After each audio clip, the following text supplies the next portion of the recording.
So I believe that I did send. I responded to everybody. Granted, it was about a week later, but I believe I've responded to everybody for all of the downtime activities.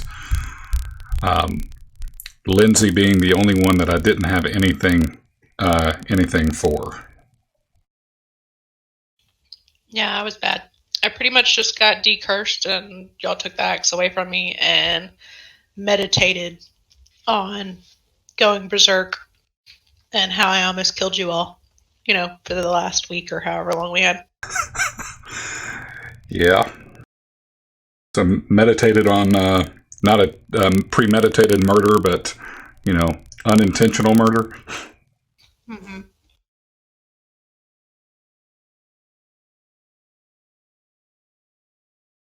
All right. So that said, Gabe, did you go back and listen to the thing? Do you know what happened? Oh yeah, I listened in, and actually some of the things I've been, some of my downtime activities have had to do with things that have come from that. And as during the downtime, I don't know who my the helper was who lifted the axe into our one of our bag of holding items, but I would be conversing about what we could do with this axe, or how we should dispose of it, or use it, or otherwise. I don't know if everybody's up to date on the emails, right? Yes. Okay. Essentially, what I said about the axe. Where is it? That we would either discuss whether we could just deconstruct it for magical components, or if it would be even worthwhile to try and wield it, and with more precautions in place. But that's out in the discussions with probably Corin and Raz, and that'd be probably who I would talk to about it. I probably wouldn't talk to Fongram. I don't even know what the precautions would be. Like, what did we do last time? Did we dispel it? Did we remove? Well, we removed curse, but that just unattunes it. Yeah, remove curse unattunes it. The action that we were allowed. What was the actual spell we used on Siona to calm her? But I would guess that something like. I think it was a spell of greater restoration. Okay, but I also have, we could be. I mean, would calm emotions have worked? I don't think so. I think we talked about that one. Let me check. It has the whole problem with this berserk state was very poorly defined. Right, but like if we, study and understand it and decide that, well, with something like calm emotions, or hold person, or something like that, and remove curse, we could, reduce, reduce the berserk, but that would be a risky way to use it. So it would just be like okay, we can, if we want to keep this powerful thing around, it does have some advantages. Well, I mean, I don't want it back, so somebody else would have to use it. Oh, you feel that you're... I regret picking it back up. That's why I spent my week in meditation on how I almost royally screwed us up. And the only person who's able to use it's Thongrim. We don't want him to have it. I mean, if we really need it for something, like if we need to use Passwall, or I guess I could. But definitely need a cure. Right. Anyway, I mean, that's something we could put off till a later time. It's in a safe place at the moment, so. Well, I'd say at least a wish would probably do it, but not. We don't have that 9th level spell quite yet. Nah. And there may be other things that a that a wish might be used for. Go back and try to reread something else about this. This axe has been a very interesting thing, in my opinion. I'm glad we finally got to see it in action. That wasn't a homebrew thing, was it? Like, you that's a real thing? It is a real thing. No, that's homebrewed out of whatever thing because that's not a real axe. It is. What's the name of it? It is. This axe came out of Tales of the Yawning Portal. It is. Oh yeah, right. That's from that whole dungeon we did, right? That was a piece of that dungeon. Let me see, because I mean, it's got artwork with it and everything. Yeah. I'm trying to find the read up on it. I think we have. Didn't you give us the artwork in the? I did. It's in the axe in the wall. It's in Tamachan.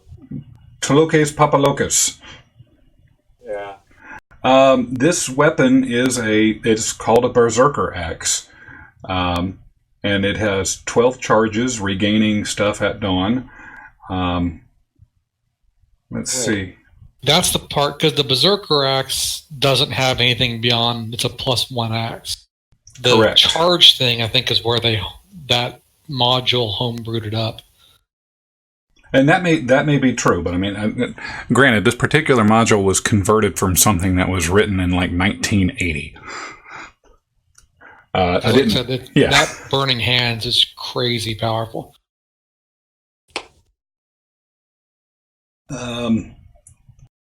So it actually does talk about something that you could.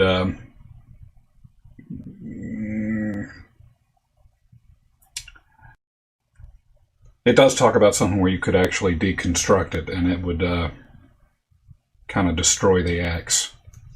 So there is a little something there. So it's read as a battle axe with a blade of bronze. The haft is wound with snakeskin wrappings. It detects as magical. It casts an ominous shadow in the shape of what appears to be a withered arm.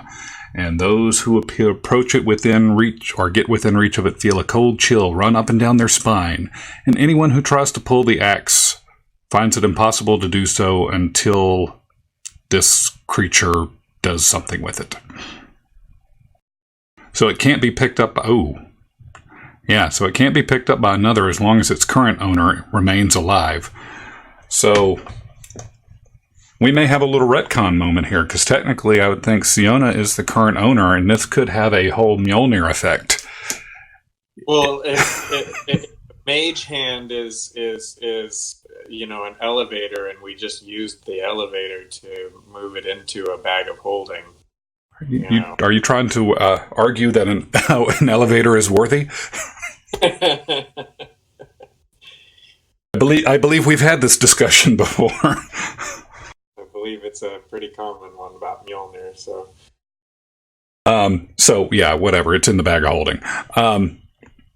So I think that there are ways that we could go about figuring out how to decurse it or dispel it or figure out something else to gain benefits from this thing. If you decurse it, it doesn't work anymore. That was part of the handle or whatever was written about it. Right. Yes, there was something that. Yes.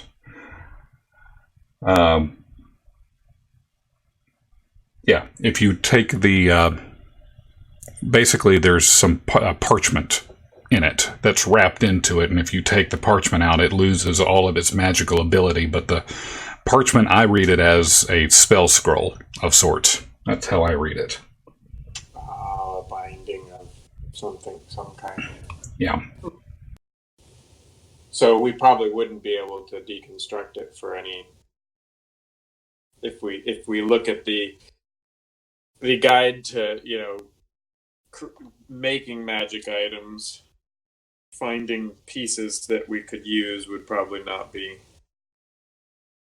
No, but I would think, and this was from Ash's point of view, taking that and figuring out how could you imbue a different weapon with those things. I'm open for that, and the way that Xanathars puts it out is basically you need certain things to do, or certain pieces. It kind of hand waves, so long as you have the tools and the proficiencies to make certain armor or weapons or whatever, and you have the time and you have somebody who can cast the spell, hand waving them, you spend enough gold and time, you have the item. Right. But typically you have to have some sort of component piece that you have to go find, quest for to get it to make these things happen. And the axe could be one of those things.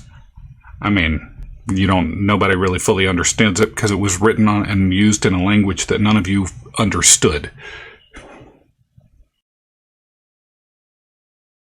Except for Corin for about an hour.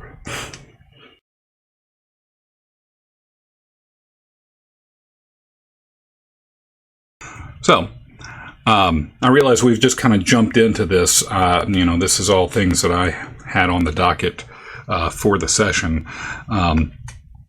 Talking about the crafting of the magical item, I do kind of want to wait for Ash to get here to continue that, because I take that as more of his brainchild. Although I do agree with Lindsay both in and out of character, and Will in and out of character, that we probably don't want Ash having the axe. Or at least Thongrim. Right. Given his low wisdom, that would be a mistake. Well, is it a wisdom saving throw? It is DC 15. DC 15 wisdom? Yep. Now, or at some point you ended up, or you guys passed on a magical item that gave you either advantage or a +1 or something on wisdom saving throws. No, Siona's got a +1 to intelligence saving throws. Ah. The belt of adroitness. That's right. Okay, yes, it was intelligent. That's right. Okay. The least used of all saving throws. Who knew? I certainly didn't when I rolled that one up.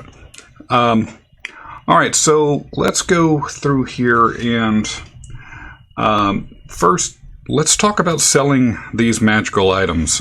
We talked about through these emails using the storefront of Bloodbath and Beyond as a means of ditching some of these items. Is that something that y'all still want to do? If it works. Yeah. It's legal. It is legal. When we first came to town, we hand waved a lot of our selling, but looking at Xanathars now, maybe having a little bit of a mechanic. I was thinking, the storefront, if someone comes in, during a period of time that has, that's interested in it, then we could roll to have that, similar to the reverse of having someone seek out, to sell something. That was kind of where I was going with it. So sell it to a customer instead of selling it to a vendor. Right. Yes. Because, y'all technically have a storefront now, so I'd be okay with you if y'all want to put it up for sale. Xanathar's got a real brief table that you roll against to see if you get an offer on it, and it just assumes that a buyer comes through. And then you get the option of, do you actually want to make the sale or not? So the 4 items that you guys have on the docket there is a Berserk Hammer, which was valued at 2,500 gold. Splinter, which I believe you got from the Captain of the Guard at Castle Frederick, and it's at 4 grand. And the Magical Pike, not a fish, for $4,000 that you got out of the stone temple. And then you have 150 some odd jade beads that you looked like you wanted to try to sell. I just saw them in there as we don't need these items, I don't think, and so trinkets for people to buy. Unless you fashion them together as some sort of armor, which seemed to be quite popular in the stone temple. So that said, Raziel's typically the guy who was deemed the operations manager of the store, running the business checks and everything, and he did run the weekly sale or the weekly business numbers, which came back as you earned a profit of 80 gold for your maintenance costs of the shop. And the way that split out was 40 to Thongrim and then 10 to the rest of you, which I've added to the spreadsheet. So if you want to sell these things, we would do a persuasion check on each of the items, at least the 3 magical items. The jade beads, I have something else I want to do on. Maybe we don't sell the magic axe we stole from the people who are currently in town. That's up to y'all. Okay, yeah. Which axe did we steal? Splinter we got from the Castle Frederick, where we saw that priestess who we just saw in that other building. Chris, you were going to say something? I was just going to say, I'm surprised Ash didn't take that +1 axe. I tried to encourage him to take it, and he's like, no, I'm good. He's too busy writing things to actually use on a weapon. I guess he didn't want the D12 to D10 drop, but it is +1, so... Yeah, so that's up to you. I mean, if y'all want to put it up there, or if y'all don't want to put it up there, and maybe you could try to break it down and use its +1 magicalness for some other purpose, like a dagger or a bow or something. a rapier, a trident, Fish. a pike, not a fish. Okay, so of those 3 items, are any of them want to ditch? I mean, warmly sell to your loving customers and your faithful customers? I've got no opinion of the beads. I suppose best bets. I mean, I guess my vote is to sell the other specialty weapons. Again, I say sell everything, but except for Splinter. We'll sell that somewhere else. Figure a named weapon might be noticeable, since we stole it from these people. Not a bad thought. Okay. All right, so let's say that the Berserk Hammer is going to be sold. It's valued at 2,500. Let's get Raziel to roll us a persuasion check. Or, I'm assuming it'd be Raziel. Y'all choose who would be the better salesman for this. Not me. Yeah, I'll hang it up behind the storefront so people can see it, and I'll be convincing customers that this is a fantastic weapon and is our signature.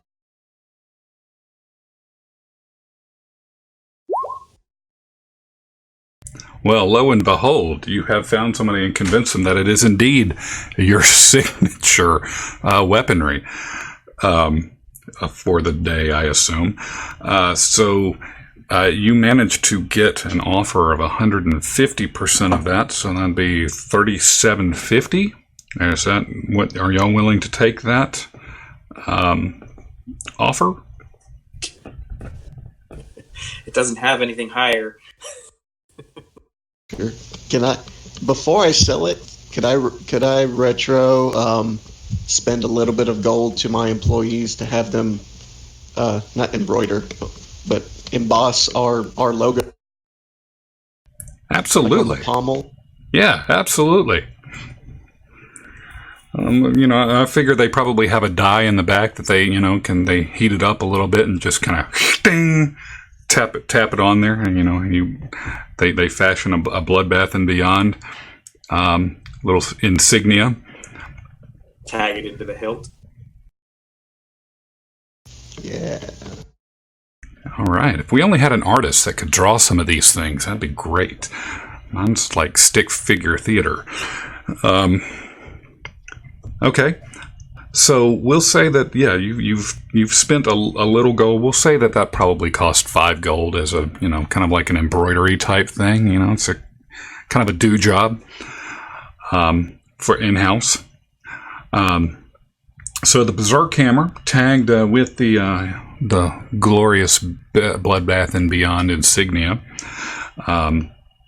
You have an offer on the table for $3,750 from one of your customers. Do y'all care enough to run any background checks or anything? Try to learn more about your customers, or you're just like, hey, thanks, see you later.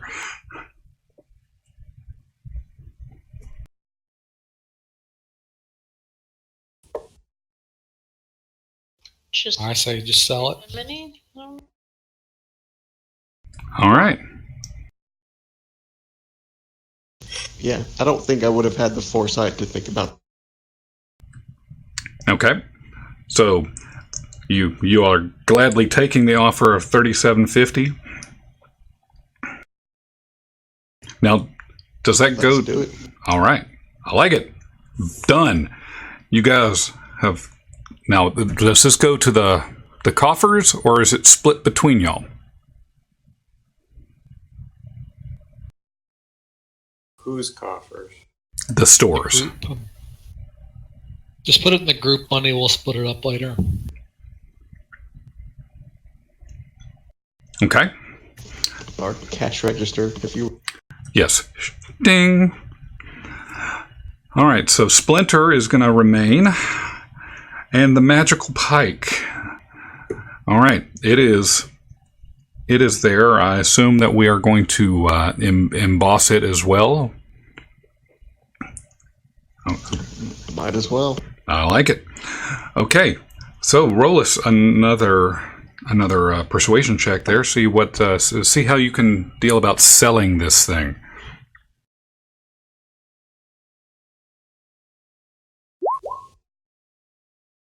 Ooh, yes, as always. So this one's going to net you an offer of right at 6,000 gold. Now, try not to salivate too much on this. But is that an offer that y'all are willing to take? You have a plus 11? Holy cow.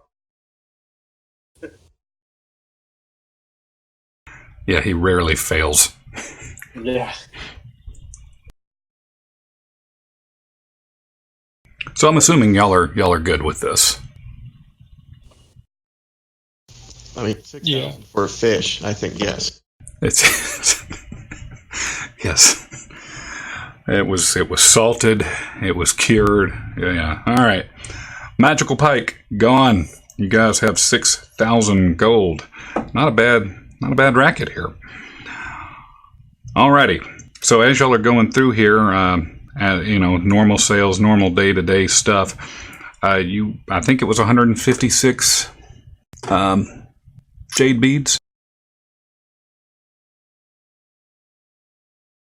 Yeah, I was just, again, that was one of those things that, like, you could just roll a random percentage of those get sold each week or whatever. Well, that's all I was going to say is just roll a percentile die and let's see what happens.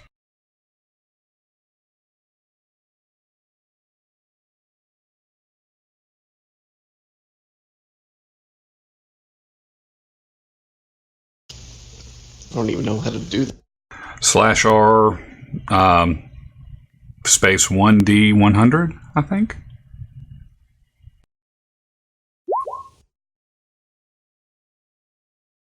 So 73% of them. Why didn't I just do a 1D 156? Now I have to do more math.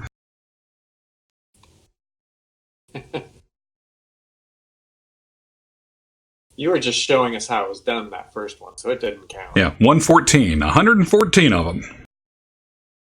Oh, that didn't come up yet. Did you roll that one in? No, I did the math. I'm sorry. I just did a... Oh. I thought you were just going to re-roll a 156. There you go. So, there you go. 109. Close enough. And those were 1 gold piece apiece, right? Yes. So another 109.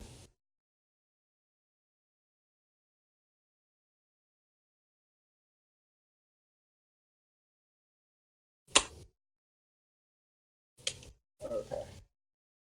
So a total of 9,859 gold pieces in transactions. Not a bad haul. No. Which equates to 5-way split would be. I think I've got that set up in there's 1,971 gold pieces per person. How much? 1,971. Hey, that's the year I was born. Hey, just think. Eldon might be able to pay off his debts here eventually. That's what I was thinking. That's plenty.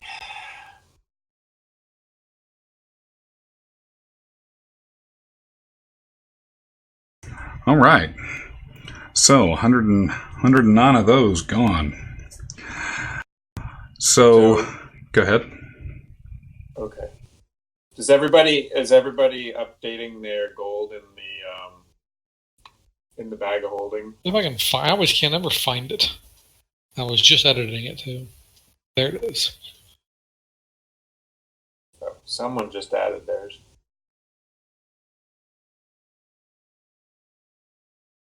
Raz, you have two sacks now?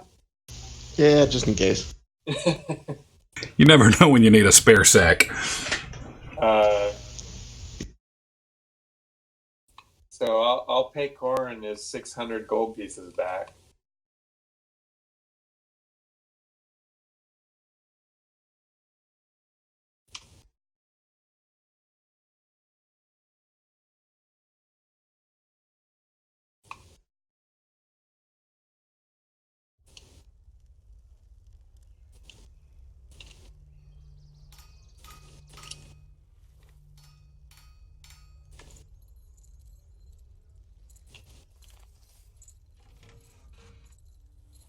Did you get that, Corin? I did. I updated it.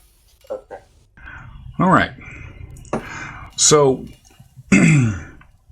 let's see. Anything else y'all want to do in terms of selling or trying to buy anything from this before we move on to the next? I'm good for now. All right. So Eldon also went through during this downtime experience and continued his supplications to his deity Lathander, and through that he ended up earning the favor or earning a favor from his deity, which could be used at some point to. Well, not that I imagine there's not a large shrine to Lathander here, but at some point, perhaps there could be some divine intervention for Eldon at some point. But it appears his faith and devotion has paid off for him during this past couple of weeks. Yeah, I'm trying to see where to keep that on my character sheet. Yes. Oh. We haven't had one of those yet.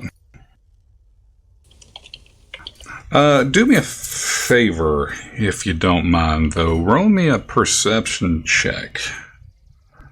Who are you talking to? To Eldon. I need Eldon to roll me a perception check.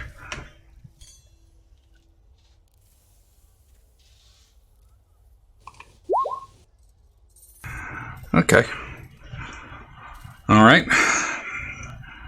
So, now also during this time, Corin said that he had been spending some time kind of staking out the Stoe estate. Is that correct? Yes. All right, so I did ask you to roll a stealth check to see how well you maintained yourself. You were kind of hiding in plain sight, as you told me, sitting on a park bench out there. Just looks like you were whittling on a stick. The way I assumed, you kind of had this big. And Go ahead. far, I wasn't next to it either, so. Yeah.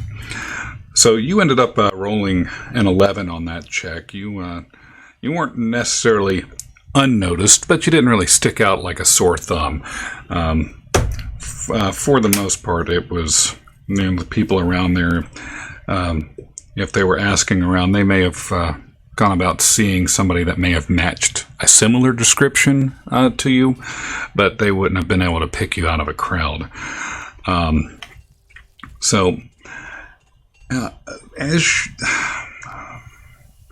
also going to ask you to roll me a perception check.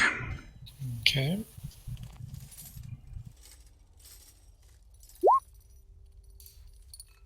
All right.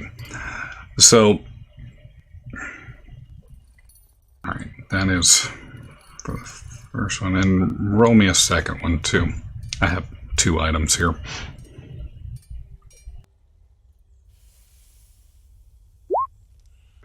All right, much better on that last one. So we'll talk about the first one. All right, we'll talk about the second one.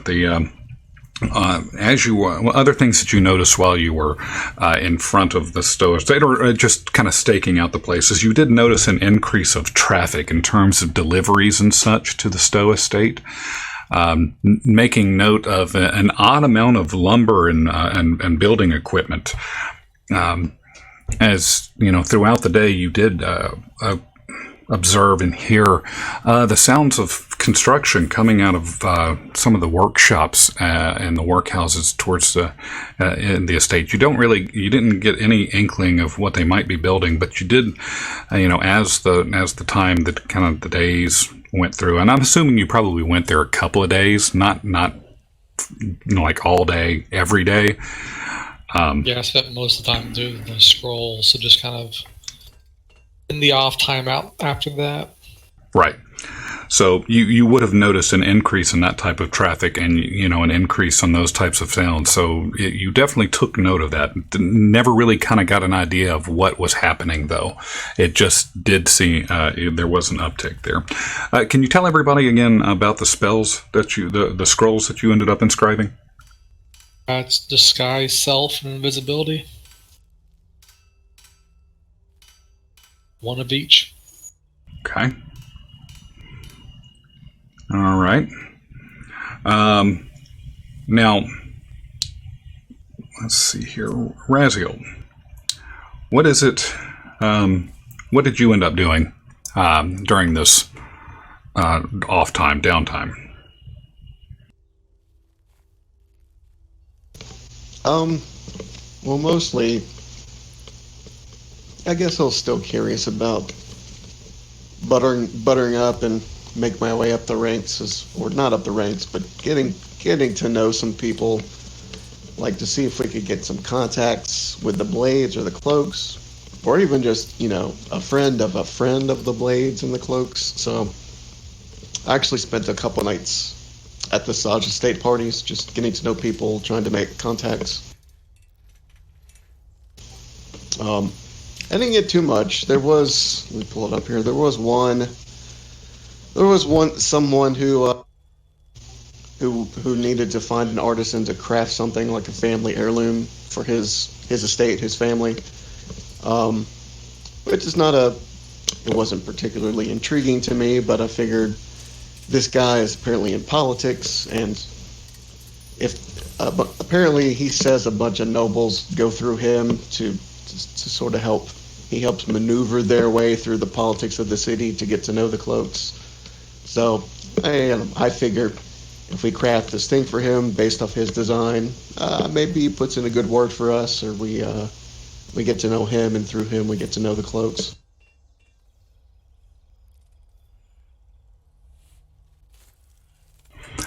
Yeah, it definitely appears that he's looking for something that this guy gave Raziel the hint at, or he was trying to give him the impression that he was the hot stuff and an up and comer in the bureaucracy of the area.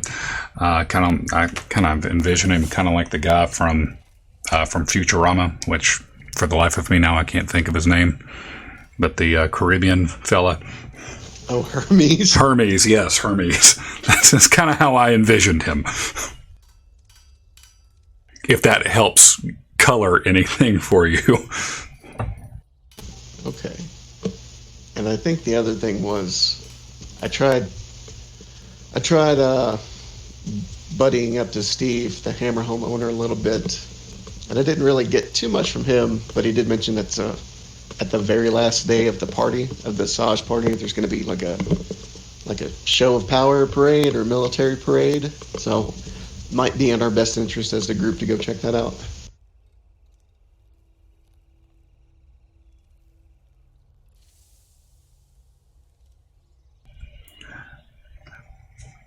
Yes, the rumor apparently, word on the street, and as you wander around, you do hear that the church and being a theocratic dictatorship of the city, basically, you keep hearing just tidbits of this, and it started with the conversation with Steve from Hammerhome. But just as the days went on, you hear pieces of people wondering, what are they going to do? What's the promises that it's going to be unlike anything anybody's ever seen. There's definitely some excited chatter. Some people who are like positively excited, like they can't wait, and others are like, kind of going, maybe this is our time that we need to leave before things happen. It's been a very divisive type thing. Roll me an insight check, please. Raz? Oh, for Steve? Yes.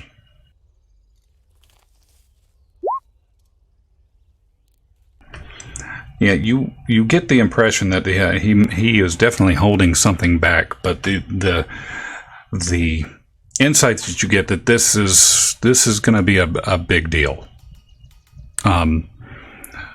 You obviously you didn't get much information as to what's going to happen, but you definitely got the feeling that there was going to be a pivotal moment. So I think your assessment of something that y'all want to check out is probably a good idea. When is the final day of the party?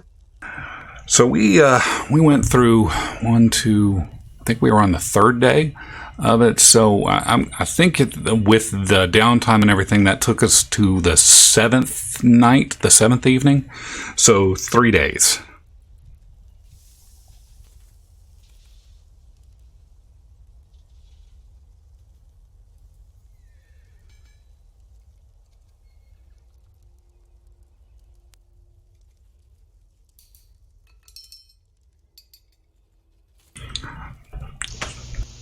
So, outside of crafting this...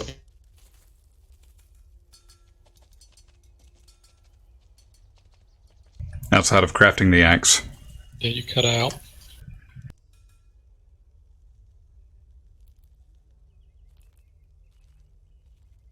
Cut out good. Who, me? Yes. Yeah, I can hear you now. Outside of crafting the axe. Outside of crafting the heirloom for Stanislas, the bureaucrat, is there anything else we can do to wait out time until the 10th day of the party? Like Eldon, did you get any clues on the key or anything in the downtime?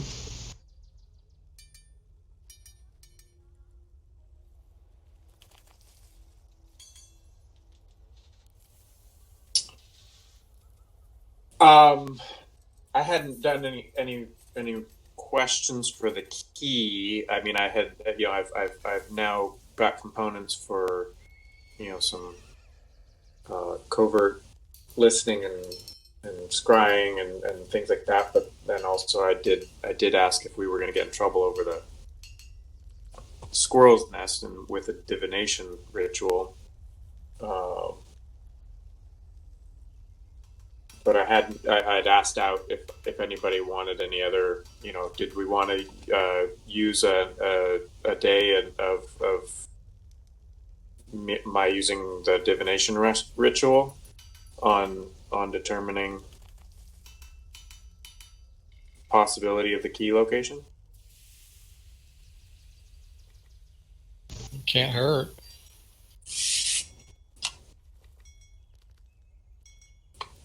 So that could be one of the days of the downtime. Let's see.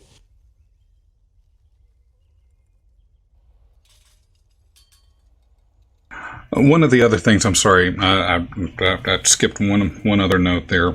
It is important to note that the other rumor is that for the final evening is that the High Priestess is apparently going to be the guest of honor.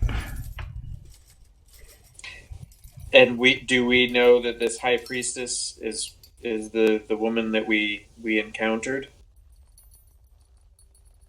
Stands to reason. Are we aware of that?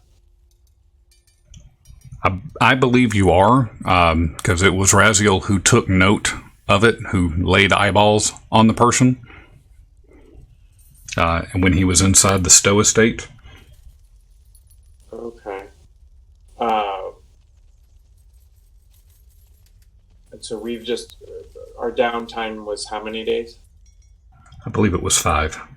5, okay. So as long as we make an appropriate offering, it's pretty reliable if it's only used once per day, divination. So we could use a couple of days and cast to ask on different subjects if people are, if we want to do that. So what would our questions be? I guess the main thing here is for that key.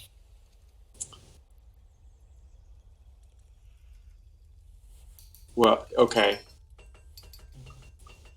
Not sure what to ask, but I mean, that the only reason we're here, despite Thongrim's desire to run a business, is that key. Okay, so the read on it is you can ask a single question concerning a specific goal, event, or activity that's going to occur within the next 7 days, or is occurring within the next 7 days, or such. So we could not ask about the location of an item first. If we ask if we try to steal it, will we be successful? So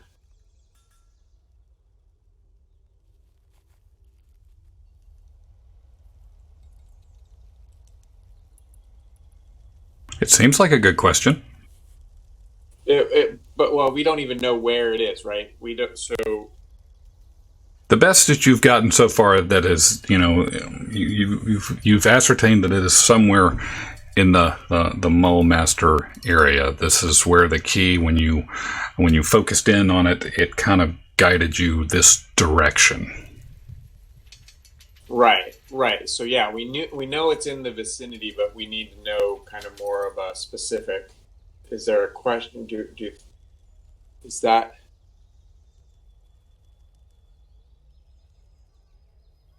Goal, activity, or event? I'm just kind of curious to see what question or questions y'all come up with. Well, right. Actually, one that came to mind that we should probably be asking is Quinn still alive?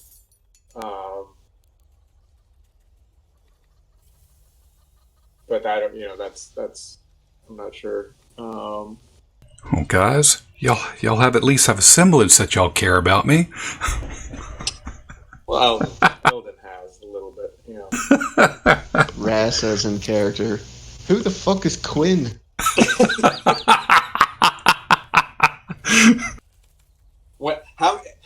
How many game days has it been since we were in? What was the Oldenburg? No, you're talking like all the way back onto the Lost Beach. Last time we saw him was Castle Frederick, wasn't it? Yeah, it was Castle Frederick. Yeah. Castle Frederick. Well, yeah. How long has it been since we were at Castle Frederick? Castle. Like a month. I'd say about a month and a half. Yeah. So that guy that was taken away by the high priestess, Doug? that was tied up. The pyro. Right. Wasn't Quinn shoved through the portal? Yeah, he was taken. He was tied up at the time, and he was shoved through the portal by the high priestess. And yes, and she called out for Doug to follow. Doug, right? And then Siona stabbed Doug, and we all almost died. Yes. Right, and then we, instead of staying and fighting, we teleported out to the cave where the original dude was, the blue-eyed Billy or whatever. Right. Then y'all tied somebody up, kicked that guy into the lake, let him drown, and then y'all were shipped off to. He was laughing. Never tied him up. Yeah. Okay. Agree to disagree. Damage. He was going to pass his save. He would have been fine. Reliving the days.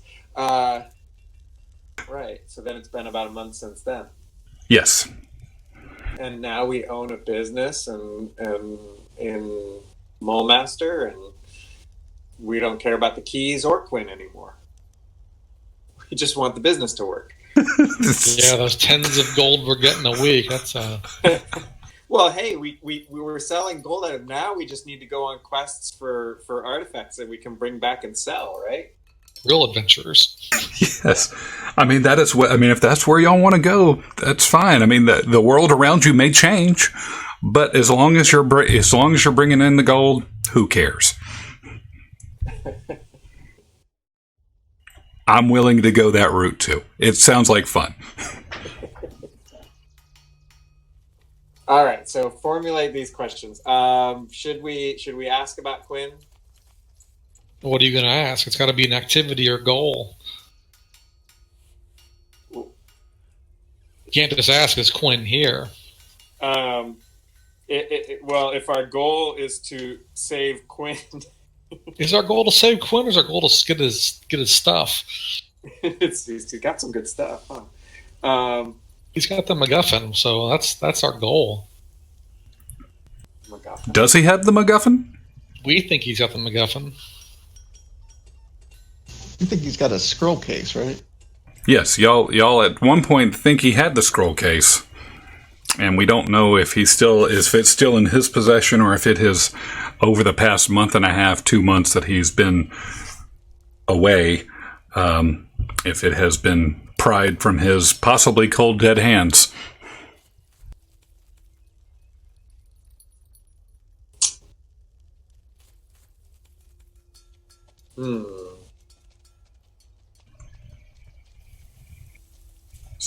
So let's ask again.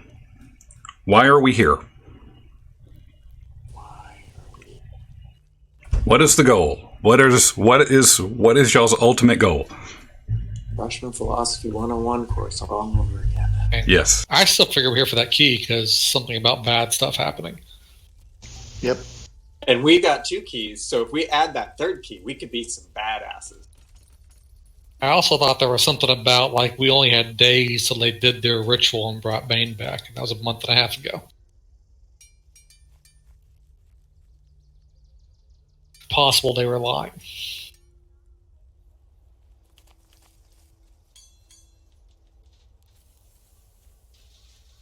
It's possible.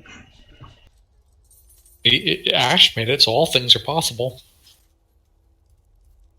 Indeed. Congram.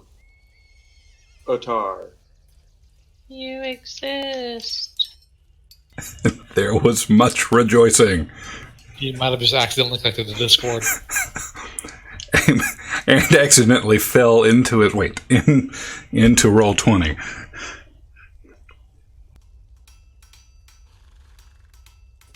Okay, so yes, one of your goals is to get the key. One of your other goals is to stop bad things from happening, because there is a ritual that you remember of them, the church, trying to bring Bane back into the world. And if you remember, the Red Flames at one point in time were the final thrust to keep the church away from being able to do that. And as such, in the lore, there was this scroll that had the incantation that they had figured out that would do this.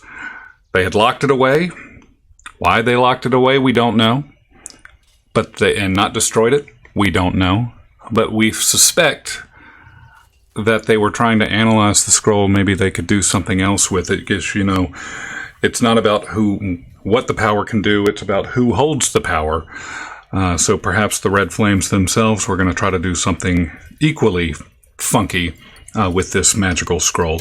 But yes, you suspected that the scroll case that Quinn had made off from the Tower of Light back in Ecleros may have in fact held that scroll in it. So the fact that you're trying to get the keys is to either open the case, check to see what's in it, and maybe find a way to destroy the thing, or destroy the keys, or figure out what you want to do. That is the ultimate goal. If I have heard y'all and we have followed everything up correctly.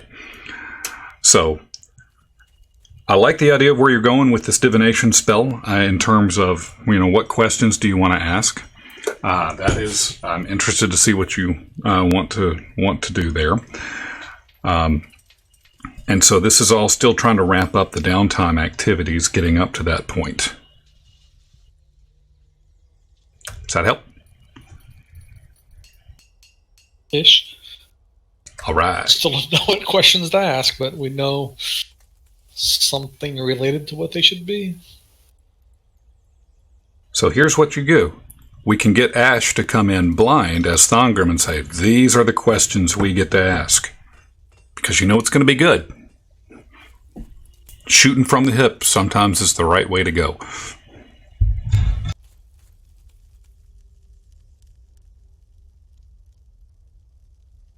I don't think he's actually here. I think we're just imagining it. Test. You didn't hear anything I was saying. No, we did not. We heard it this time. It's been so long since I played that I can't remember what button talked. He's just sitting there randomly hitting the keyboard the way... Oh yeah, I've been talking for like 5 minutes. Barbarian grapples keyboard. Trying to find speak key. So there's what are we divining?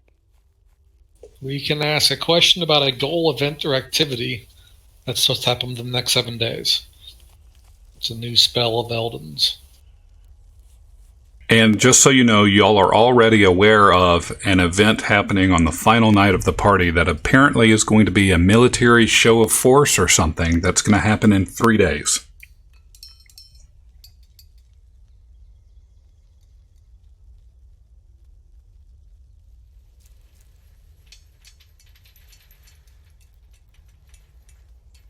Yes, you could ask if the event is a good time to try to steal the scroll.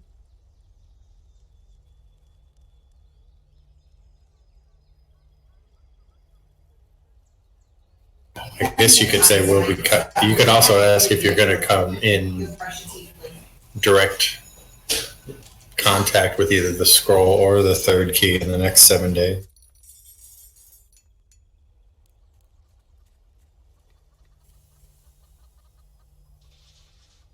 We have, what, two, three casts of this before that event happens? No, you're still talking about downtime activity, because once we come out of that, we're going to be coming out into that seventh. It will be the seventh night of the party will be that night. Events was it on the 7th night or 10th? I think it was the 10th night. Right. What I'm saying is you're still going through your downtime events. You have 5 days of downtime. Once we wrap all this up, we're going to come out of it on the 7th night. Which would leave us 3 more castings of that spell before that event happened. Yes. So we have But technically 8 castings of it, except the first one's too far back. Well, yes. But those next 3 days, we don't know what's going to happen yet. So... Doesn't need a spell slots or anything. Yeah. Well, it's a ritual, so I can cast it without costing a slot.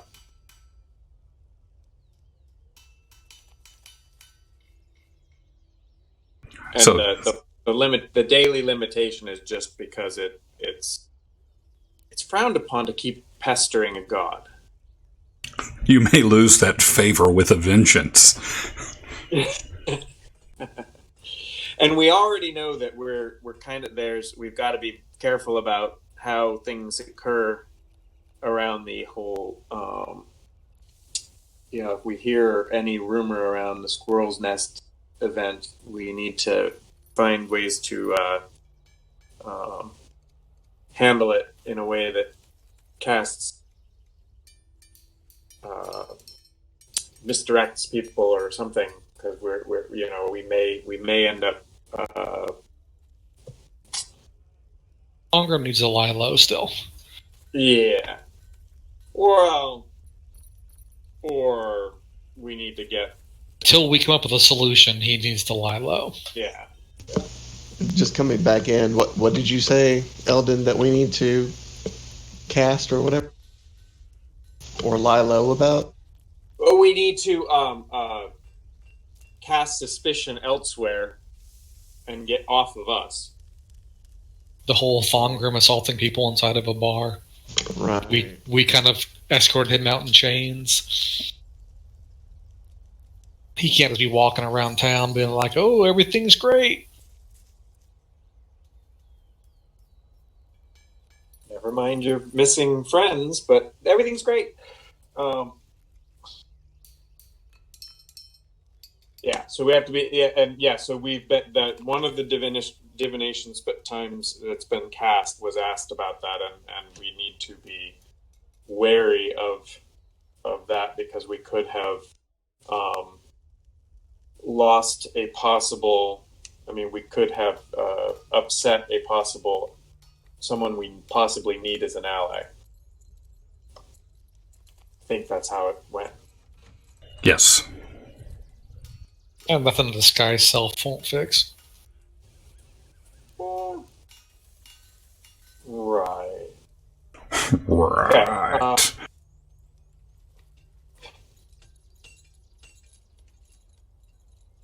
All right, Eldon. So what you doing? Give us something. So with one of the questions we're going to have to ask is, I guess, are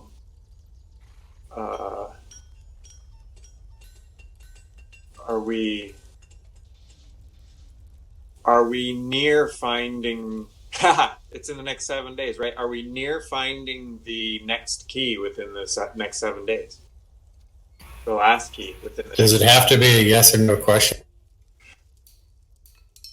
No, you just might get a cryptic answer. I said, does yes or no give you any improvement on what you're trying to do? Yeah, put the it's divination, right? You bounced in and out a little bit.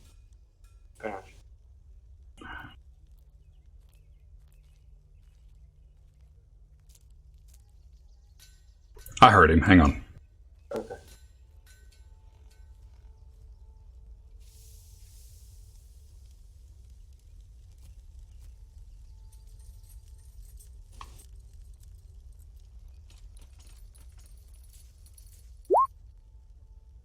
I was trying to paste it in here so we could all see what happens. So Ash's questions basically is if you can give it a yes or no question, does that help with the answer to bring clarity? So the DM will offer a truthful reply. The reply might be a short phrase, which could be yes or no in my reading, a cryptic rhyme, or an omen. Doesn't take into account any possible circumstances that might change the outcome, such as the casting of additional spells or the loss or gain of companion, etc. If you start casting this more frequently during your long rest, there's a increasingly chance that you might get more random readings. As you start annoying the... Yes. So I think Ash is correct, or Thongram could be correct, that, sometimes a simple question, a simple yes or no might suffice.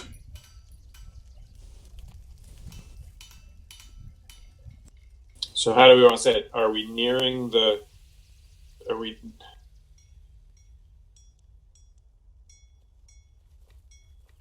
Are we near to finding the final key?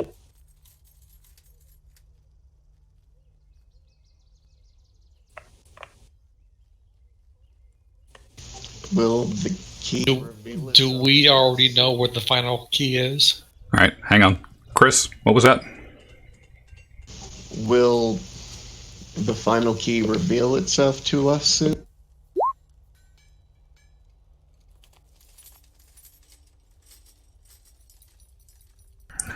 All right, so I've heard, will the third and final key reveal itself to us? We've got Thongram's, wouldn't it be better to ask when about the key? And then Will's, I didn't catch Will's. Do we know where the final key is? Well, we don't right now. Yes. We have suspicions. It's just somewhere in the greater Mulmaster area.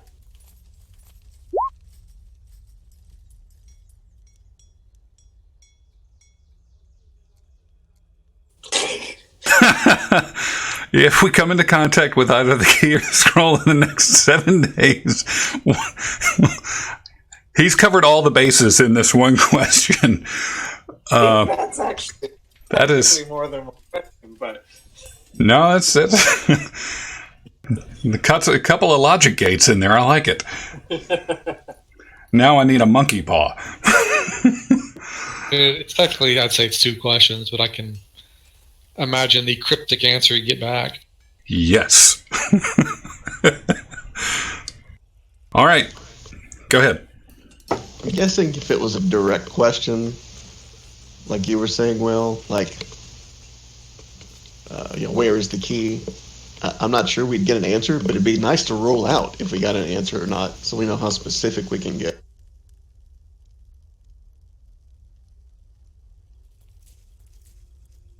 yeah, is that kind of question, is that going to be a question that's... We can find out the hard way. Hey, we got a few to spend, right? They're only 20. You only have to come up with 25 gold piece offering each time. We can take that out of the guild fund, though. 4 times? That's not too bad. Yeah. It's not a bad deal. So we can ask who has the key. We can ask where's the key. We can ask, will the key reveal itself to us soon?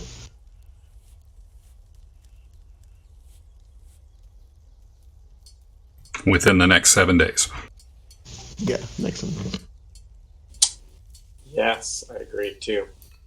Why don't we start with those? Which one? All of them. Hey, and remember, you can start it off, and if you ask a second time, you don't have just 8. You just don't know the 25% chance. It just could start compounding. You might get something, you might not. So, no better time than to start to getting. Pretend that was a good idiom. You're the best kind of idiom. Thank you. Well, the 25% thing is just if we do it twice a day. 25% cumulative every time you ask between short rests. Between long rests. Yeah, long rests. So we just ask once a...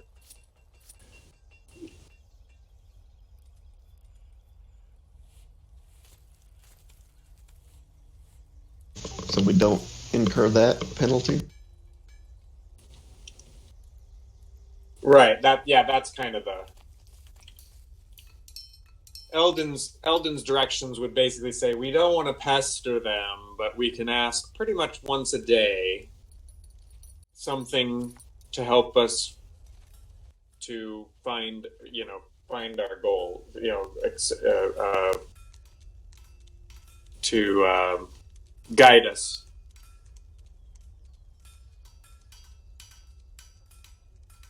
Something like that.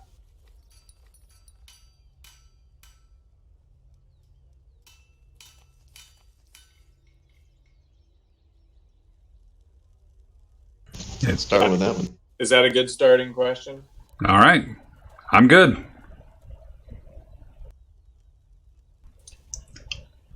I got to hear those magic words there, We're Eldon. going to get.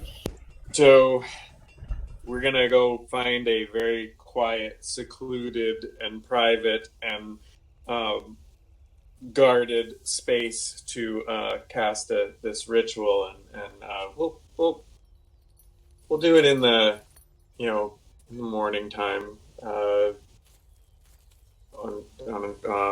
we'll ask. We'll put together an offering and sit around and cast. I'm going to go ahead and say that I'm going to. My guess would be that the High Priestess has it or it's near her. Because she had Quinn, she's here now, the key's here. That only stands to reason.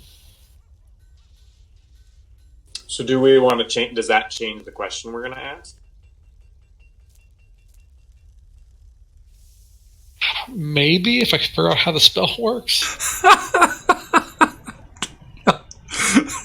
Oh, God. Find out. Yes. Analysis paralysis. It works by GM Fiat, so it's really... I mean, I do enjoy all the banter and everything, but sometimes you just got to rip the Band-Aid off.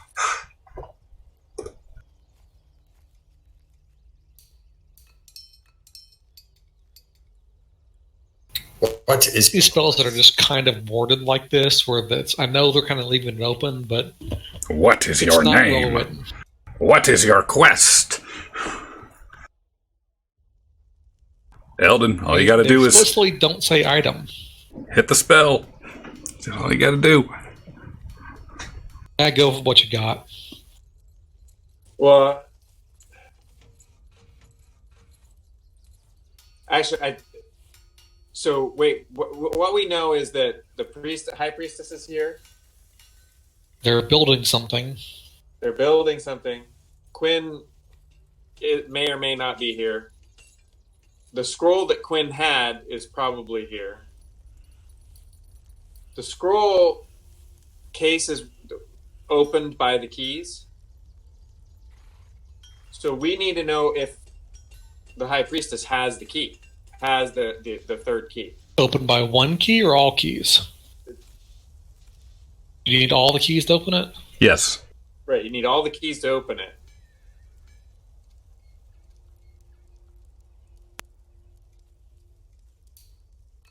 But we need to know. But would that be a better first question to find out if she has that last key?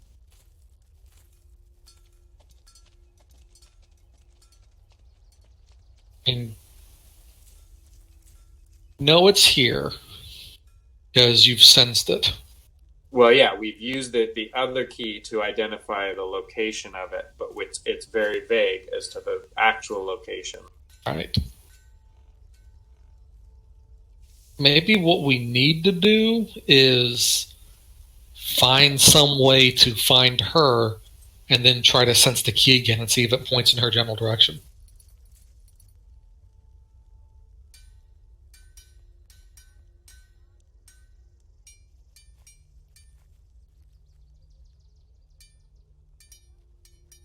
Right. We can. Yeah, that's definitely part of one of the options in doing that. Obviously, that doesn't help us right now. But we'll have 3 days when this is all done, so what can we ask? So I guess if we ask if the high priestess is in possession of the last key, which key does that? Is it the key? We have the key of wisdom and the key of Strength. So she has the key of courage. Key of life. She has the key of life, or We don't know that. the key of life is the one we're looking. The last key. Okay, so is the high priestess in possession of the key of life? Would be a good question.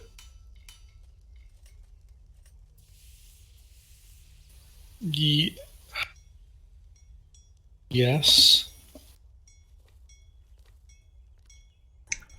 What do you think, Lindsay?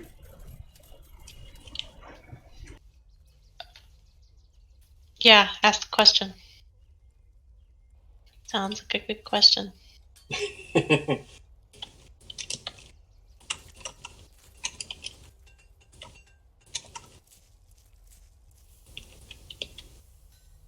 So, is the key of life in the possession?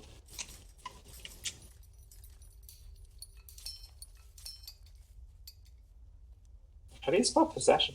Possession of the high priestess or her allies, right?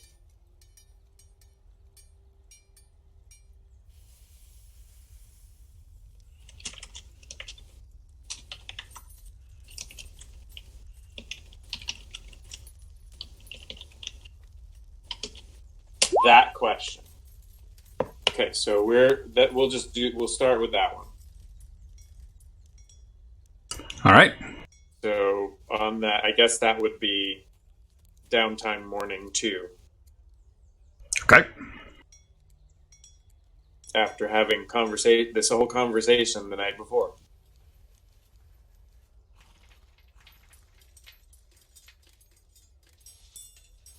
While he's figuring that out, Eldon, don't you have locate object? So that is the actual question, yes? I think it is. Click the spell. Lock it in. Oh, I have. All right. Hey, by the way, Corin is actively has the key of strength, key of power on his person, right? Yes. Okay. Thank you. For now. All right. And the key of wisdom is in the bag. In one of the bags of holding, yeah. Yes. Either my backpack or in the bag of holding, one or the other, I don't know. I've been using it, so it's probably in my backpack.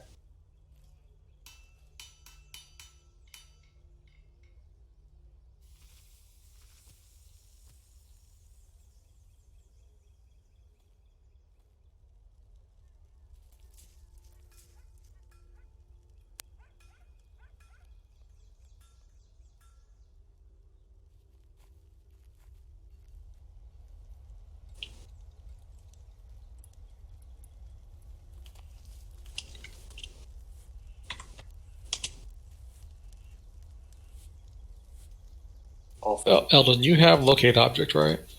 I can prepare it, yeah. I'm thinking since we saw the high priestess, maybe you can locate object on the spell case, the scroll case.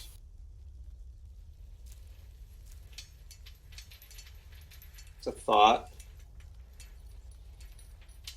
You also you followed the step I've now collected and built. By the end of the downtime, I will have a jeweled horn and an eye, and a glass eye for clairvoyance. So, but yes, I have locate object within 1,000 feet. And it lasts for like an hour or something? Could wander the city while you cast it? It's concentration for 10 minutes. Yeah, that's okay. But it's a spell that would be casting out in the open, so you have to be careful with that too. Clairvoyance might be the same way, because clairvoyance has a limited range. Sure, we could find an alley or something though. No, Clairvoyance has a range of a mile, though. So. It's like a more dislocated object. We can find some place near we want to be, and then find some secluded part to cast it. Yeah. Well, if I think a fog cloud, no one will see you inside of that. I was also reading the in Xanathars. It actually covers what people would be able to recognize as far as like whether they would recognize Spell itself. a spell, its source, things like that. So Probably pretty obvious that you're casting a spell. well, for a cleric, it's actually just looks like a guy praying to God. So You have your answer. I do.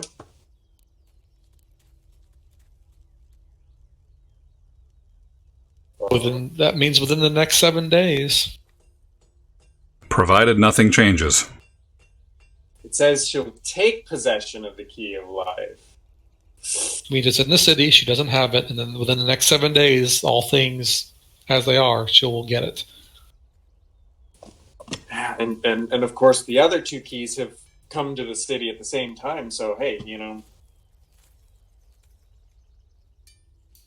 all right. We should, if we do anything, we should not have these keys on us.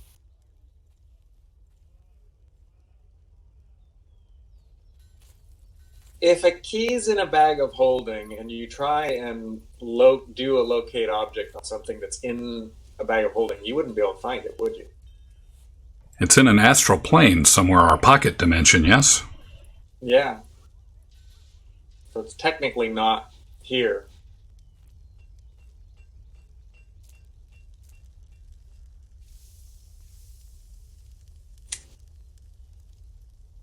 Okay. Do we have... So, as it took us how long to figure out how to ask one question, do we want to ask more questions on each of the consecutive days?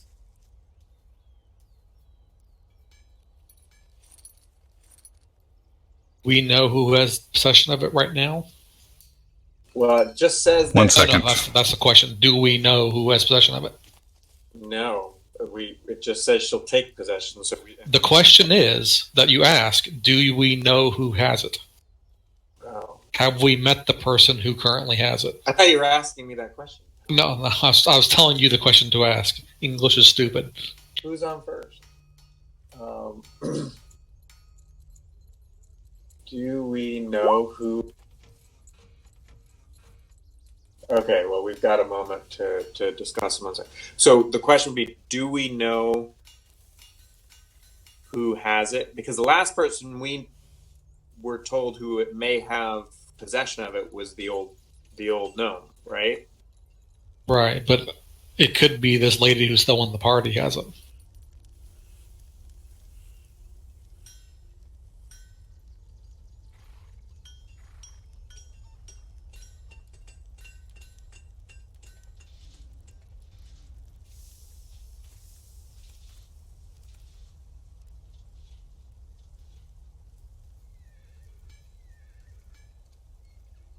Okay. The spell can't be as easy as what is the name of the person who has the item we're looking for. Well, right, because it's, I mean...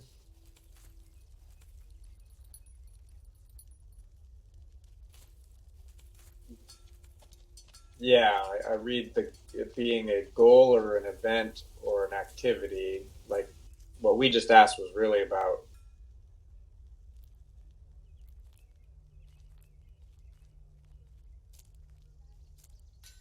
Who has it? It just, actually, they explicitly don't say item in the list, but I think it's still a poorly written spell. Oh, as far as the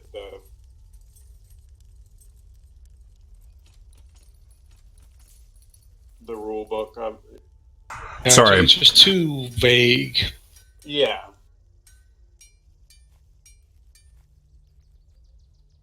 Better.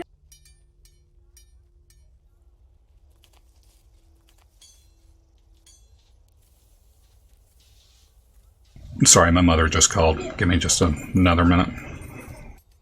Okay. So,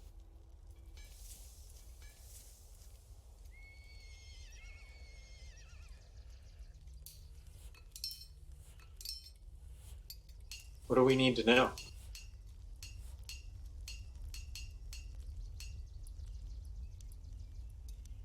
See this. So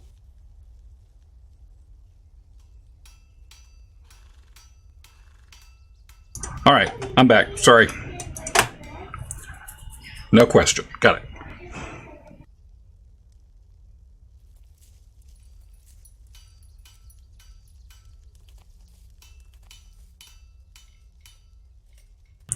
What did I miss?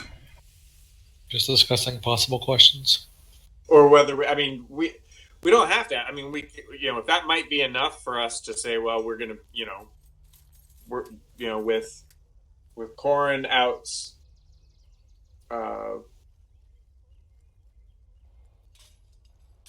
scouting and we may have the information we need to act on, so we don't have to cast every day. We don't have to ask all these questions. We could just now we've got what we need to act on. We know we're here. Here's the best definition of how the spell works. What questions can a DM give you a truthful reply to that will not spoil the story? Which is why I think we should ask, do we know the person? Because it's not too specific, but it may clue us in on who has it. Or we can certainly narrow it down and track different leads, Okay. So how do we want to word the next question? Do we currently know the person who has the key of life?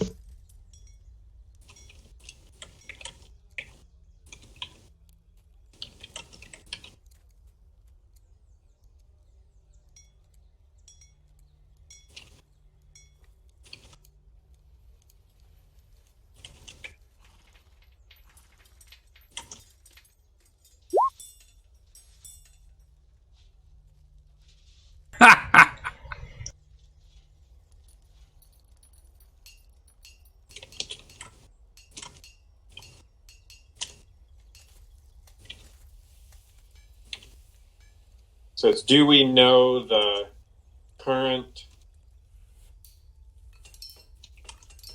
person possessing the key? Yeah.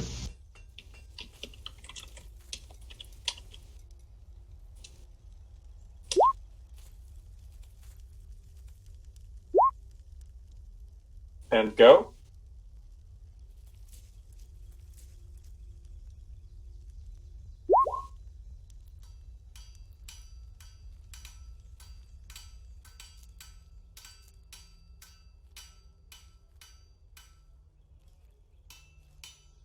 Is that right, Will?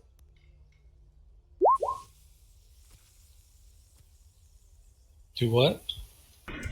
I think you either roll or take the average of the hit dice. But Yeah, for it's either 7 or 1d12 plus Constitution modifier. So Yes. Right. behind. Yes. Thongrim's always taking the roll, though, right? Once you started that, you don't get to choose each level, do you? You just have to tell me what you are going to do at each level. Oh, at each level. Okay. I just keep taking the average. Oh, that hurts. But I love it. You're taking the risks. That'd be Thongrim. Yes. All right. The question: do you know the current person possessing the key? And your short reply is no.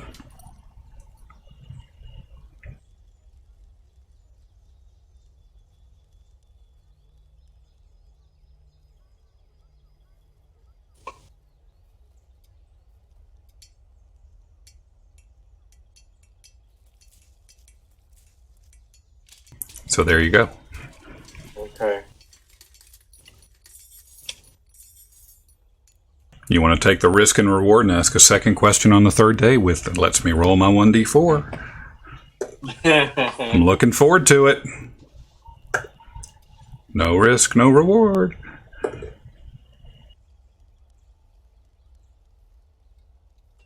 Well, okay, so we're at that's the fourth, so we have 2 more days of downtime that we could have done this on. Yes. Okay. Do we have 2 more questions that we want to ask, or do we want to move? I got nothing.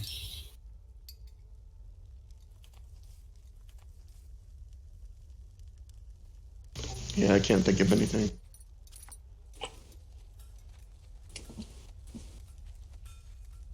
So What about the you, question- Lindsay? Oh, What did they take no to mean? Because we don't know the High Priestess Gildal. So, have we seen? Maybe that's the third question instead.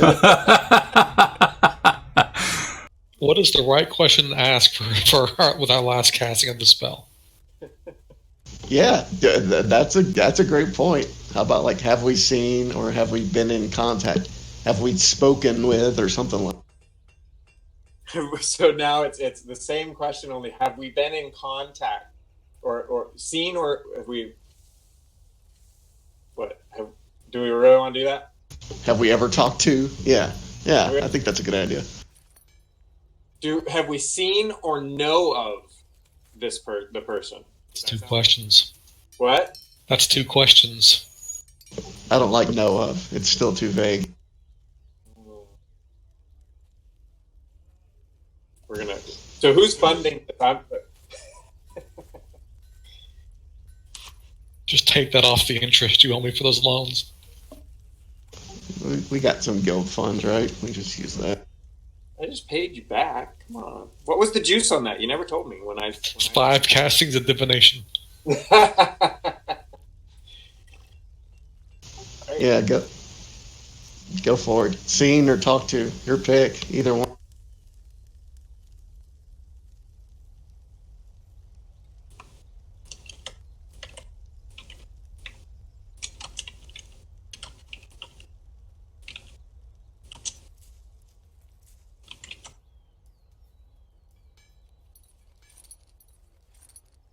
So what did you say? Have we been? I mean, your call. Seen's a good one, or spoken to is another good. Seen might be too much because we could have seen someone at the party and had no idea who the hell we are. But if we talk to them, then we know. Then we know them. Yeah, exactly.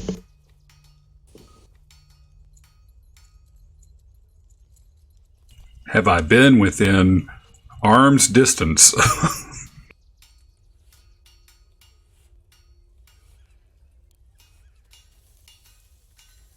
I don't know. I mean, do we? Again, it's like, do we have enough information to operate on at this point? Because we need to cover Gildal. Then we need to figure out how to.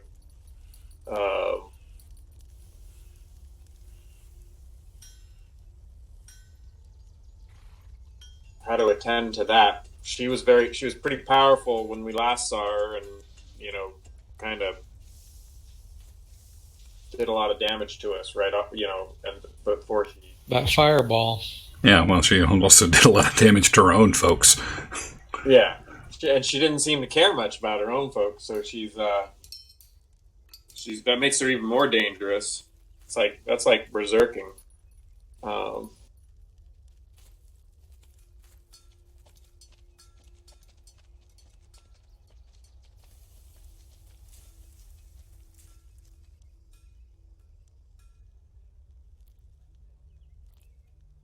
All right, Eldon, what's the question?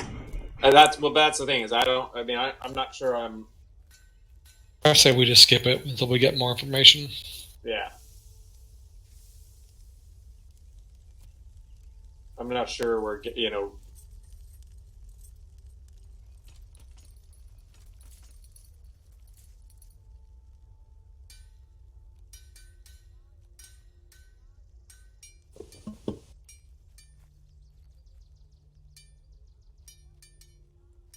So yeah, so let's. I don't have it. I don't know. I don't see where we would gain that much. At this point, we need to come up with a plan for how to get more information about what Gildal's doing in the next few days.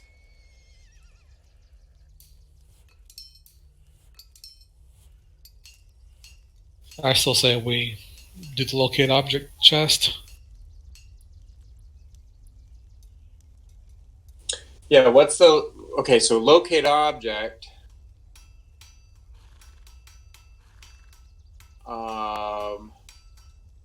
Within 1,000 feet...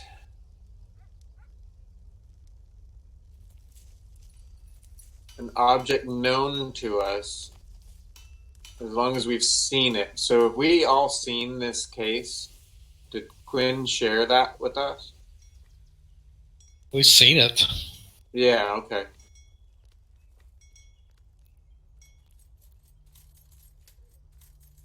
Up close and then 30 feet are the adjectives. A lot of things I've seen within 30 feet of me that I have no idea what they are.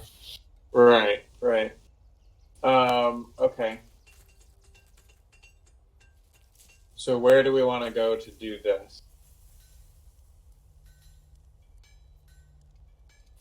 Wherever we saw what's her face. Oh wait, she doesn't have it. I think then near what's the name party lady.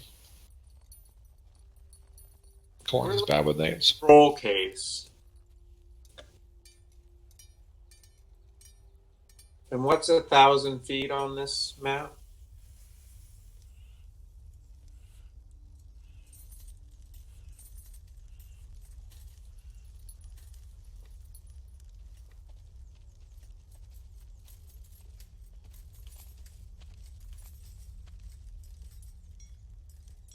A 1,000 feet.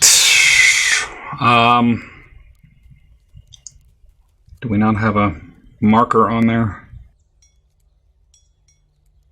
Nope.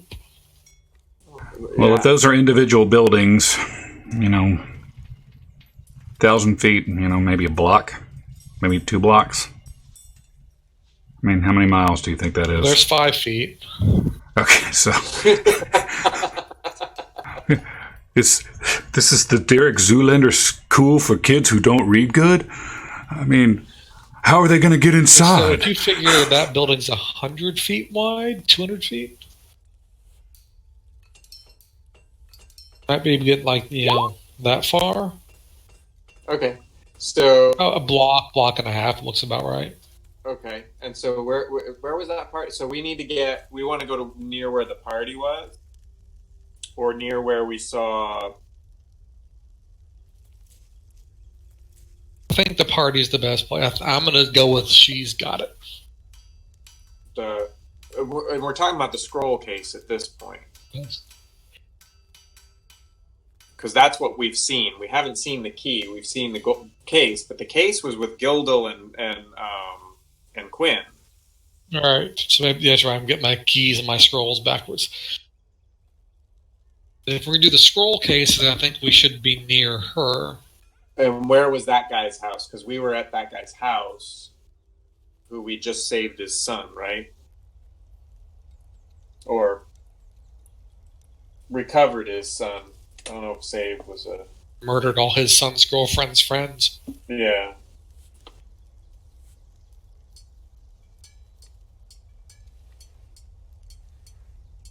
So we want to go into an area near there and try and identify the location of the scroll case. And now that I realize we're looking for the scroll case, it probably is not helpful. We know she's got it.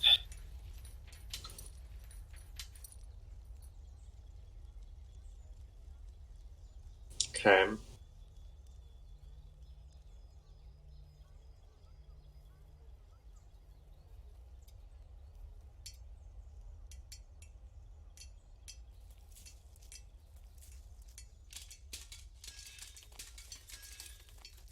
I got nothing. That was my only thought on how to find anything. Right. Yeah, we'd talked about locate object for the key before, but we don't know it. We would determine that we don't know enough about the key to actually use it on it yet.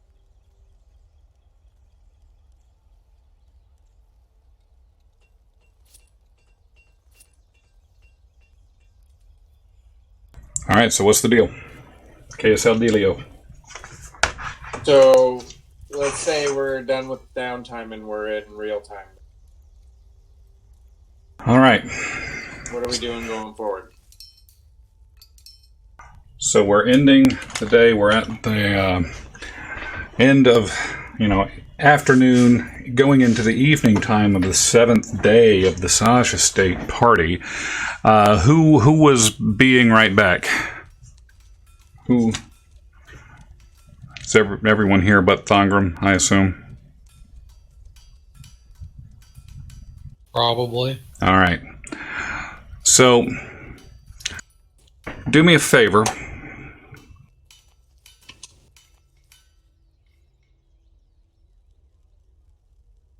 You guys are on a blank map. We need to sketch something out right quick. Oh boy. So I'm assuming the store, assuming that's a straight line. Boy.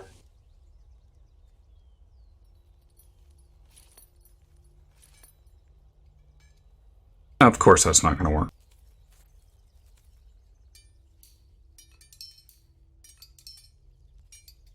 So, we're going to draw out the store real quick.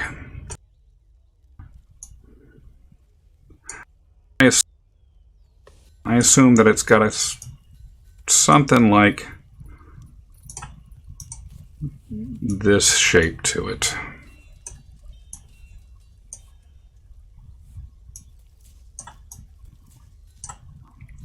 Gotta love my mouse.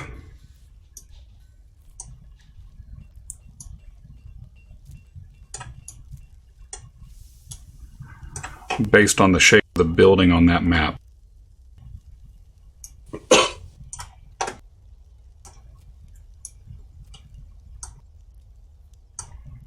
And you're saying, like, probably this is our forge area in the middle? Yeah. The buildings built up around it? Yep. So, this being the general shape of Bloodbath and Beyond, with the main street being here.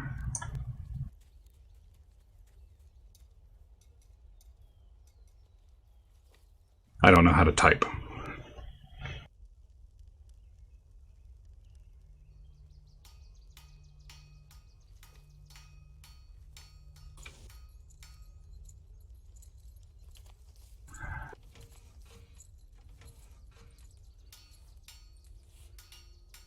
Okay, so assuming the main road is there.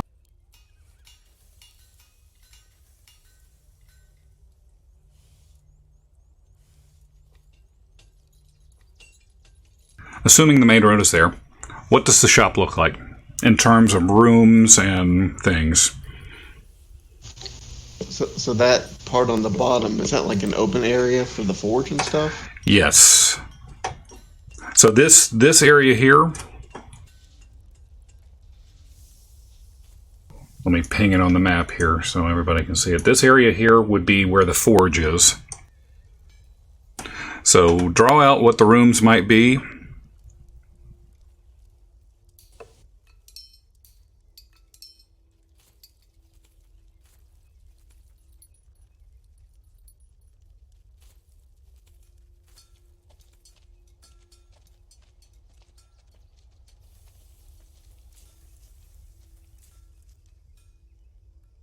All right, big beefy arm there, consummate V's.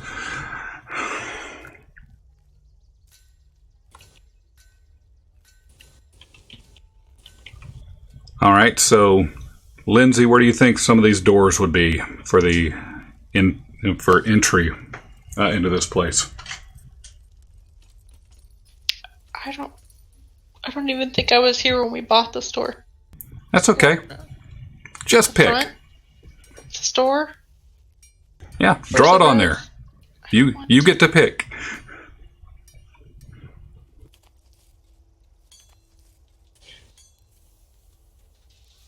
What do I draw? Are we drawing something? I'm Yes. missing something. Yes, We're this trying it. to build I don't know. This is to build Bed Bath and Beyond quickly. yes. I need to know what the inside of your shop looks like. Nothing like. Where are we drawing it? Are you not on the screen? I don't know. My new work. Sorry. You should be I on. rejoined. So I drew where I thought the front counter and the stairs to the upstairs section would be. Okay. What was that? The blue? That was that blue? Oh yeah. No, that's Lindsay. Okay, got it. Oh, how do you do text? It's under the drawing thing. If you highlight that, it's draw shape, freehand, text. Oh, okay. All right, so front counter. Like it. There. I like it. Forward. That's Erase it. that other stuff. It's fine. I love it.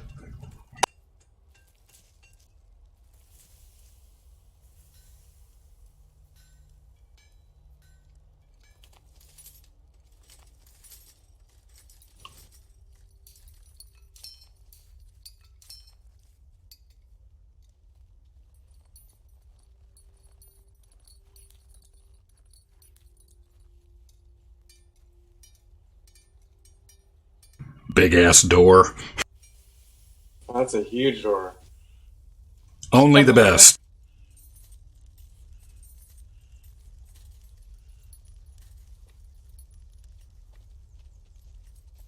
Hey,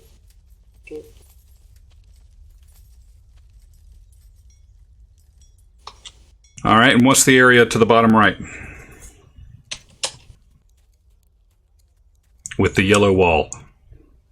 yeah, didn't my typing work? I haven't seen it yet. Storage room. Got it. So all of our metal and supplies and stuff. Sure.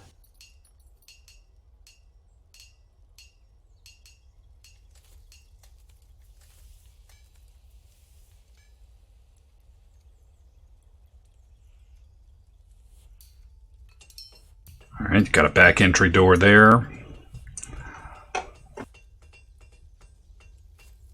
Well, I'm going to assume that this front area in front of the yellow area, that area, probably what, the storefront?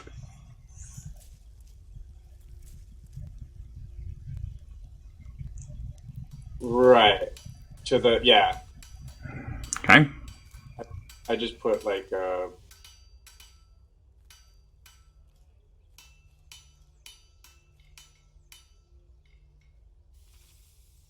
case, a viewing case.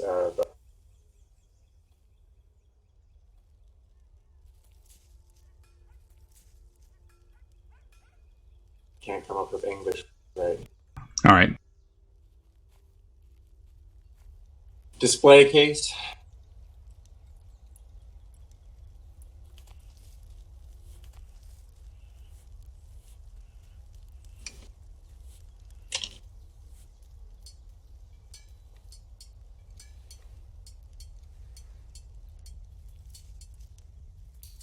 That didn't work.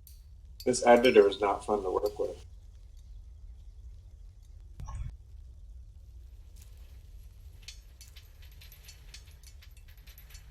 No, it's not, but I'm trying to get a general idea here. All right, so what you got going on there to the left? There, Thongram. What's that left section? I don't know. I'm just trying to kind of piece it out.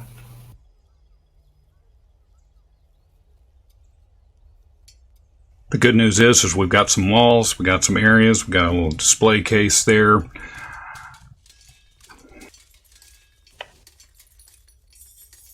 How do you delete just like a small portion of something? Yeah, you can't. It's not the most user-friendly thing. I don't even know how can you delete anything. You can, but it's more like everything. You select a good bit of stuff and then delete it. Oh, hey, look, I can move them.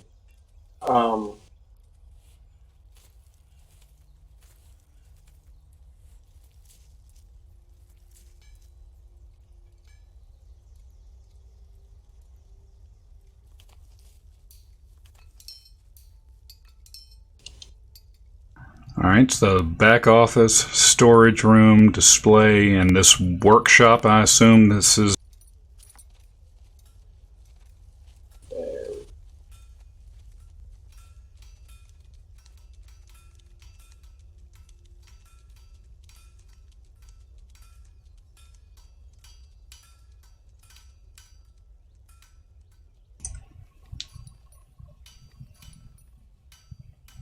Do we want a door from the storage room to the forge?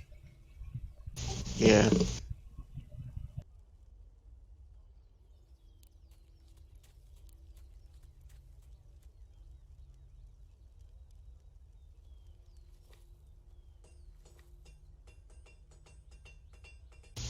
We'll probably,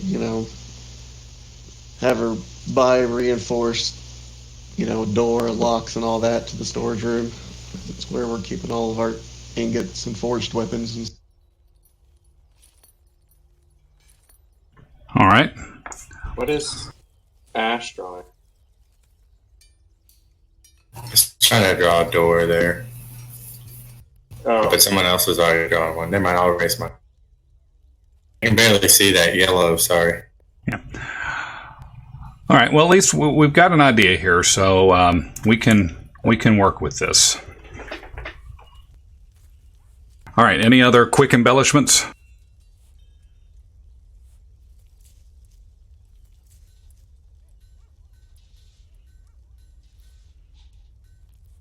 All right.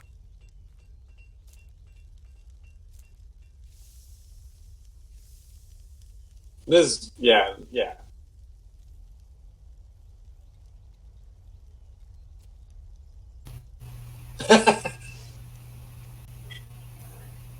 So I think all of this should be on the map layer now. I don't know. We'll see. Is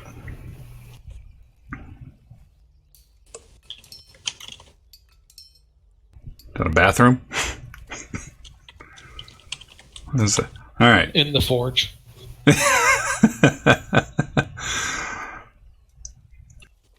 Okay, so now that we got a general idea of what things look like here, we got a huge plate glass door at the front into the front counter, your display, your storage room, and all that jazz. We find ourselves coming out of the seventh day. We're into the evening. At this point, Eldon's morning ritual would have been done. Raziel, I don't think would have been necessarily out carousing or anything. Corin would have been making his way back from his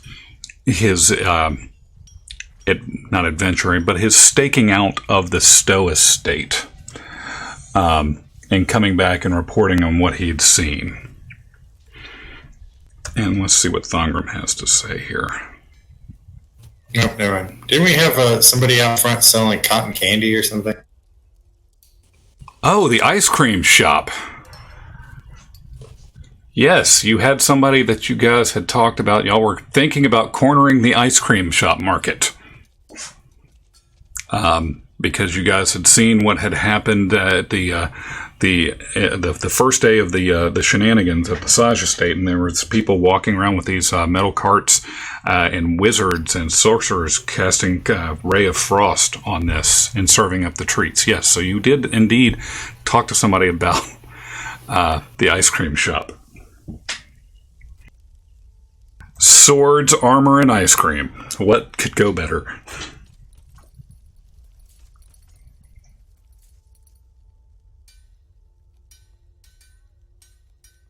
All right, so Corin would be coming back from the Stowe estate, and he would be telling the people, giving a brief report about what he had seen, and again about the increased traffic and the deliveries there. So, where is everybody in the store?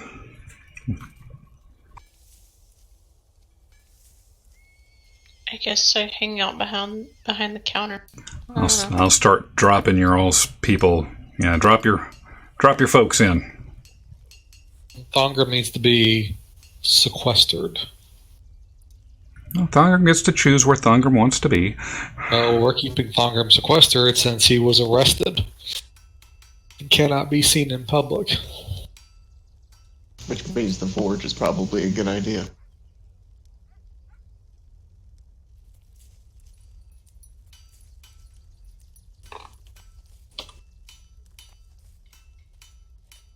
Oops. Why am I not?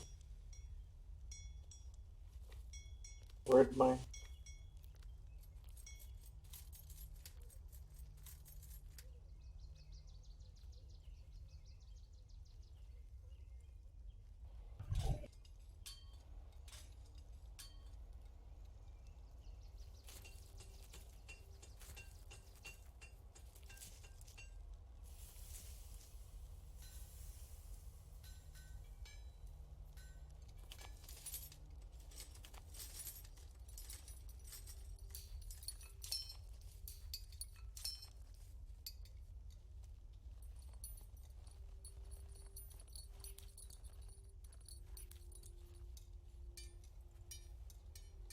Is everybody placed?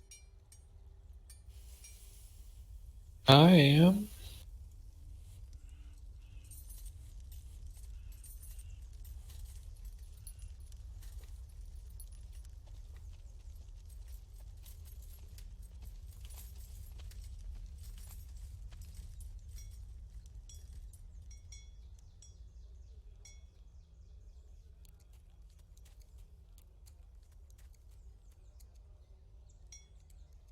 All right. So, you guys are, let's see, so Eldon's over in the workshop, and where's Siona, and y'all are working the front desk. Dazzle's out there getting cooked. 1, 2, 3, 4, 5. That.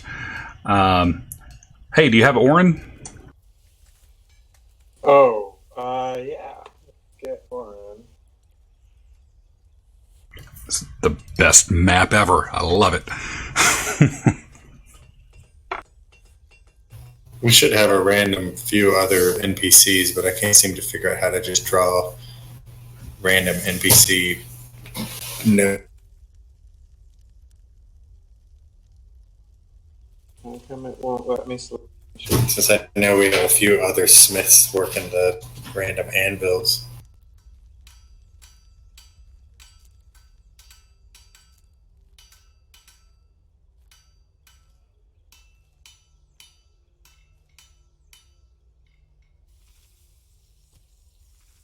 Three or four.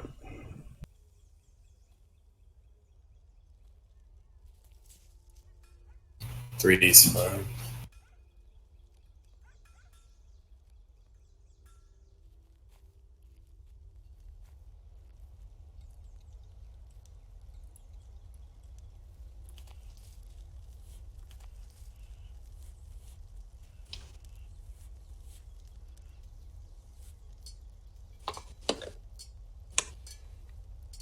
I need one or two of them out here near the forge, I think. It really doesn't matter. Okay, you can control them.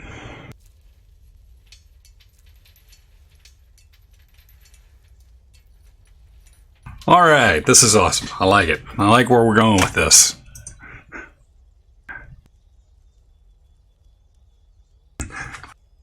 So as y'all are working the front door, you're starting to close up for the night, so y'all can start deciding what's going on. As you walk in, several minutes pass by. It starts to get dusk. And you start hearing this racket. And it's, starts rumbling. And as you start hearing this sounds like the rustle of wind. Yes, somebody gonna say something?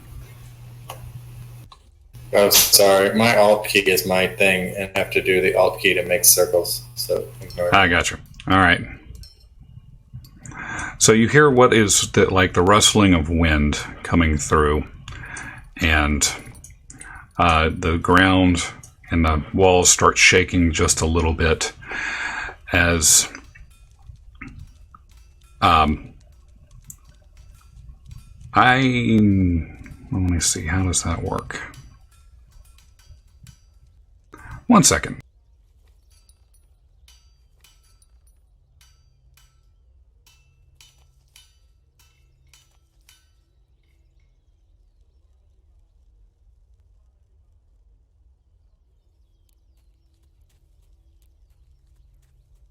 All right, so you start hearing this. You start hearing and so you see some of the blades and some of the metal objects are starting to vibrate. And to the north side of the map, just on the inside wall from where that beautiful ice cream truck is.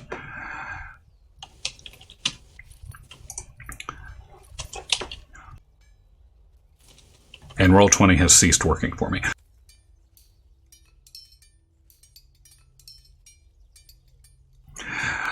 You see these lights start to circle and swirl around, and as these blue lights start pouring out this into your display room,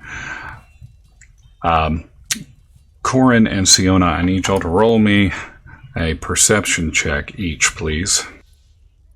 I'm in the office. Oh, yes, then, sorry, Raz. Yes, Raz and Siona. I ain't seen shit. You ain't seen shit. And for once, neither did Raz. So as these lights come up, Siona would take immediate notice of this as these blue lights starts pouring out and this mist starts to pour out of it, and this 10-foot portal opens up into the room. And into it... Would Eldon notice the door would be open during business hours? Yes. We were closing up too. Yes. Oh, we were closing? This was at closing time? Yes. Assuming y'all closed right around dusk. That's kind of how I'm assuming it. Sure. As this happens... So... Wow, it's big. It's big. It's this is how the hallway that never ended got started. So as this portal opens up, Siona takes notice of it. Raz is kind of fumbling behind the counter, and we're going to start initiative here in just a second. But through the gateway,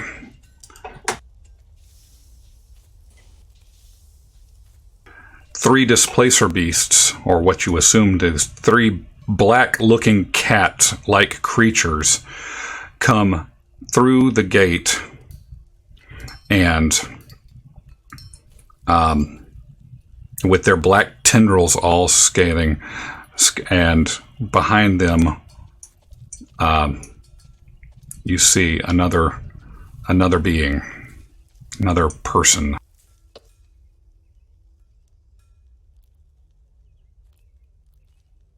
So a person and beasts? Three beasts right now. As this person comes out, he looks at you, and in this dark voice, "Where is the one in black? I know he's here. Where is he?" And we go in. Try out back.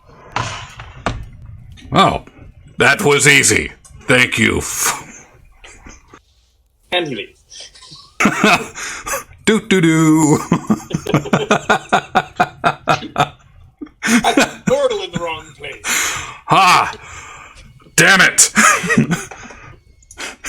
We got the wrong one.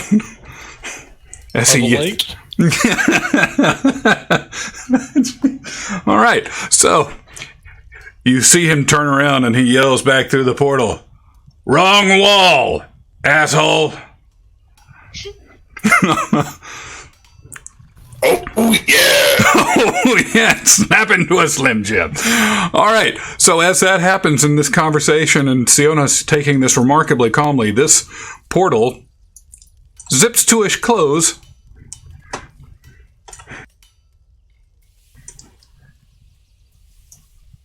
And pops up on the other wall. Leaving those 4 people in there? Yes. Broken Kool-Aid wall, indeed. So, as that happens, the portal pops up over here.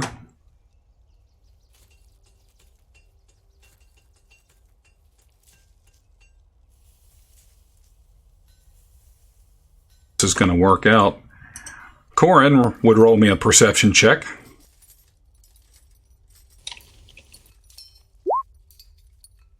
He notices it immediately popping up as the blue lights come up in the office behind him, or in this area, and another 2 cat-like beings come out with yet another person who says, looks at him and goes, "It appears we have found you. You are coming with us." And we'll go into initiative.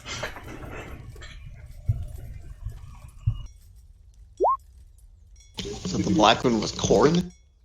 Man, those guys were really easy to help. Should I just always do customer service? I think you should. Now that carrying that cursed axe, You're very pleasant. Awesome. Been working on it.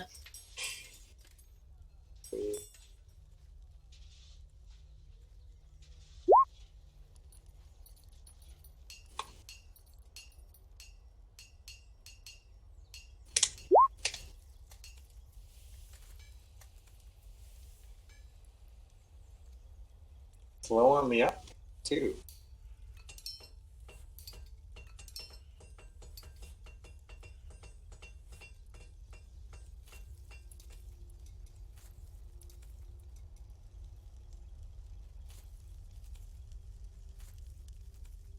So, would we be hearing things? I mean, I guess that's 65. This building's huge. Would we be hearing things from 65 feet away? Through 85 feet away? There's one below you. Yeah, you'd probably hear some of it. But at this point, Raz is going to be surprised by this shenanigans. Eldon, I need you to roll me a perception, and Thongrum needs to roll me a perception as well.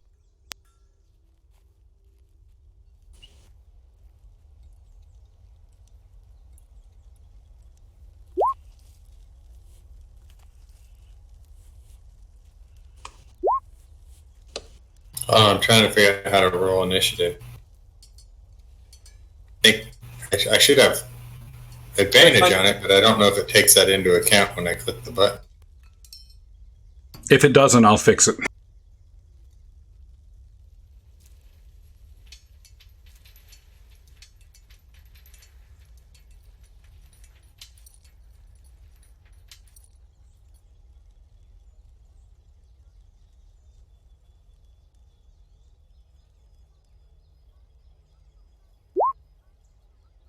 Oh well, I don't know. I probably have to roll it by hand. I saw 22. This is perception check, wasn't it? Oh, what was your perception? Oh, that was okay. So yeah, sorry. Yeah, I got both, but I saw. I don't know. I guess I have to roll it by hand to get my macro doesn't take into account. I guess the advantage. What? You get advantage on initiative? Yep, and 7th level ability. Oh. And if I'm surprised at the beginning of combat and I'm not incapacitated, I act normally on my first turn. But only if I enter a rage before doing anything else.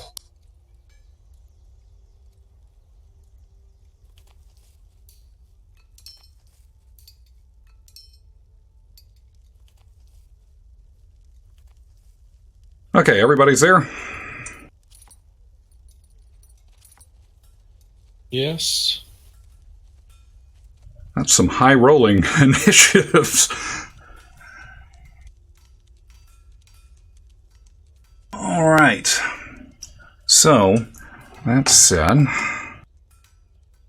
in the first round, Eldon, what was yours? What was your perception check? 5. Oh, 5. Okay, so yeah, you're surprised by all of this. Should your workers get initiative? Or are they just innocent bystanders? They probably won't fight, but if you want to give them initiative to run and scurry, but I'm not going to have them pick up arms against it. Okay. Well, why did you roll a second initiative? That was for Dazzle. Ah, got it. I got it. Yes.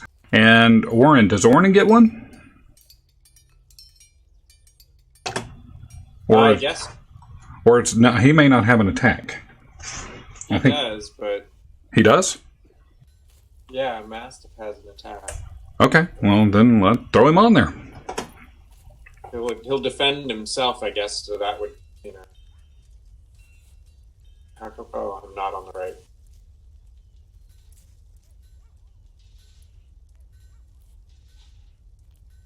Oh, he doesn't have an initiative. So I just roll again. Yeah, just click him and roll him again.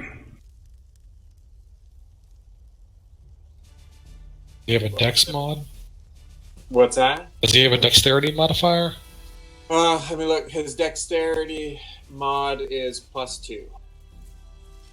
So add it to the initiative. So all I'm getting is junk characters when I try and roll. So just a d20 +2. Yes. There. +2 to that. Jeez, Orin rolls way better than Elda does.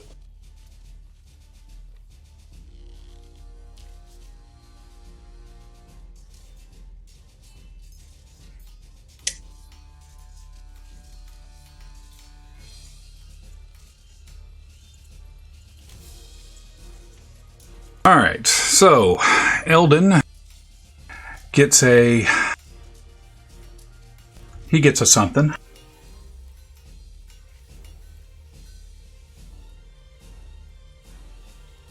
He what? He gets a surprise. Oh, okay. Raz gets surprised. We're going to assume all the workers are surprised, which they're not going to get a turn. All right. So, that said, Thongrum is up, and Thongrum would have probably heard... Well, I don't know. Would Thongrum have heard anything?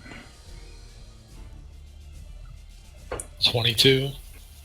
Is this... I mean, there's a door, but it just depends on... There's a door behind the front counter, so... I mean, if there was a huge commotion, maybe, but... I mean, it would have had to have been loud enough to hear over the sound of general forging. Yeah. I don't know. I guess I'd argue that he's probably not. Wouldn't hear anything? Would he have heard from 60 feet away this guy yelling at Corin?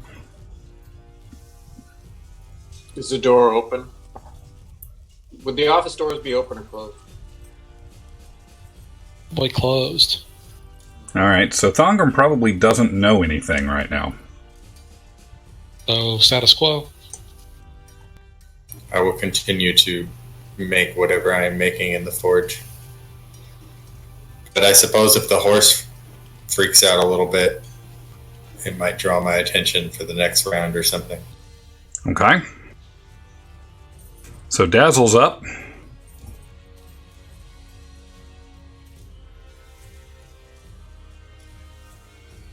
Does Dazzle do anything? I don't. Because would you be able to... Set up. Well, would you be able to speak to it? Or, I mean... Telepathically Yes. speak. So we would assume that Dazzle might be agitated at this point.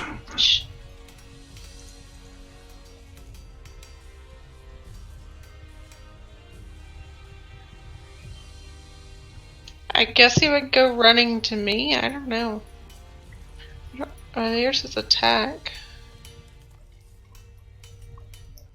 This will be fun to see what he does at the front to the front counter.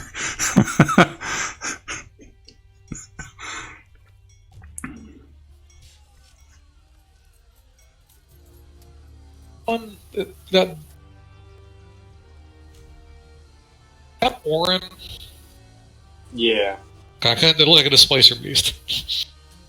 I couldn't find I couldn't find what it is. So y'all get cats. It's what you get. All right. So what's Dazzle doing? I mean, he might be surprised, but does he know? Is this the first turn? Does anybody else do anything? No. Nope. So they haven't attacked us or anything? Nope. He's just startled then? Yeah. I mean, you. Okay. I mean, you at this point. I mean, if you are able to talk to him telepathically, I would imagine you could probably. I think I can. Oh. Maybe. And she's forgetting how the spell works. Okay, so he's not he's not a familiar. He's Communicate telepathically with it. Can't see through it like you can with a familiar. Because remember we were going to use them when we were trapped underground in the place. Oh, your Steve was within 1 mile of you. Okay, 1 mile. Yeah. Telepathically. So you're does that mean it can communicate with me telepathically then? So it would say, hey, there's these... That's all it would do. It would alert me that the bad guys showed up. Or I don't know, they're bad guys. The people that I sent in the back showed up in the back. And I go, oh, okay. Well, so let me ask about these doors. Do they have windows? I would assume. They do now. Yeah, they do now. So yes, you could be aware that there are some people in the back. No, he told me telepathically. Yeah, that's what I'm saying. Yeah, Siona would be aware of that.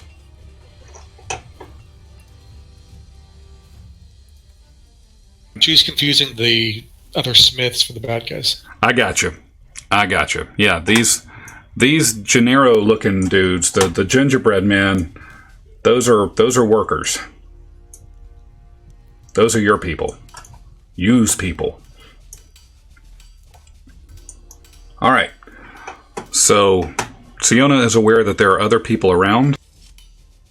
Brings us to this big, dark-looking black beast thing that has tentacles coming on around it. And it's... pops over here. And it is going to attempt... it's going to attempt to grapple... Corin.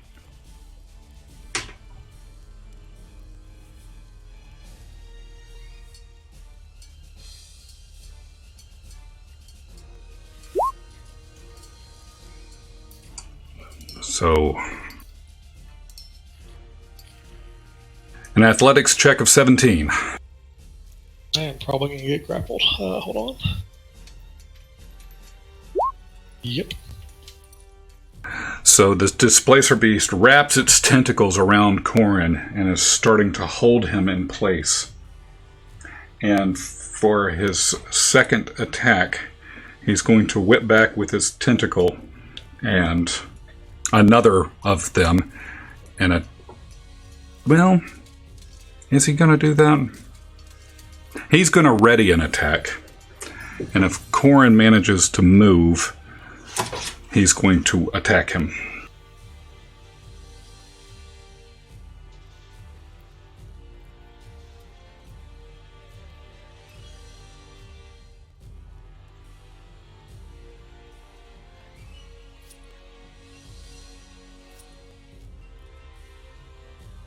Which takes us to the next guy. Oh, I see, man in black. We caught wind of you outside of the Stowe estate. As he walks up to you. I sense it on you. Where is it? And he looks at you, and he is going to... What is he going to do? He senses on you a great power, he states. And he starts to rifle through your pockets. He can't do that. Why not?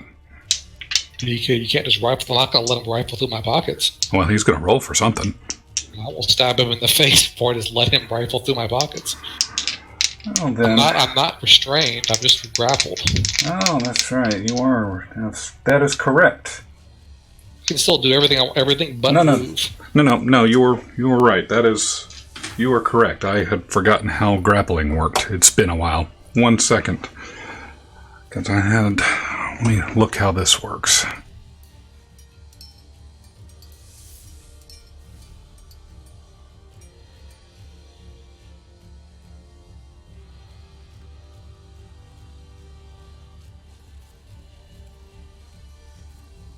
All right. So, you are correct. That is, and that's not even what my first plan was. I thought grappling would have done that. His initial plan was to cast a different spell. So let's do that. He's going to cast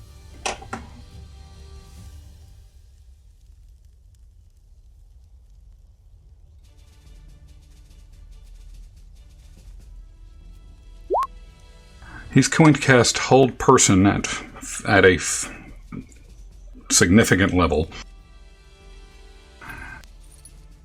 and targeting Corin. Higher level does give you more targets? Yes, that is correct. I'm trying to see if that actually does anything. I don't think it changes the DC. It doesn't.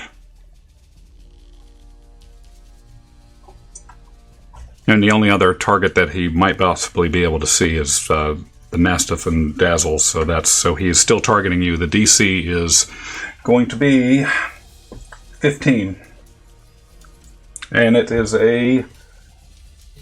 What is that? Wisdom says in the... Yes, yeah. So the DC is a 15. Nice. Well done. It took a second, okay. But no, I clicked that button, nothing happened. Yeah. All right. So that is that. And what does this guy get to do?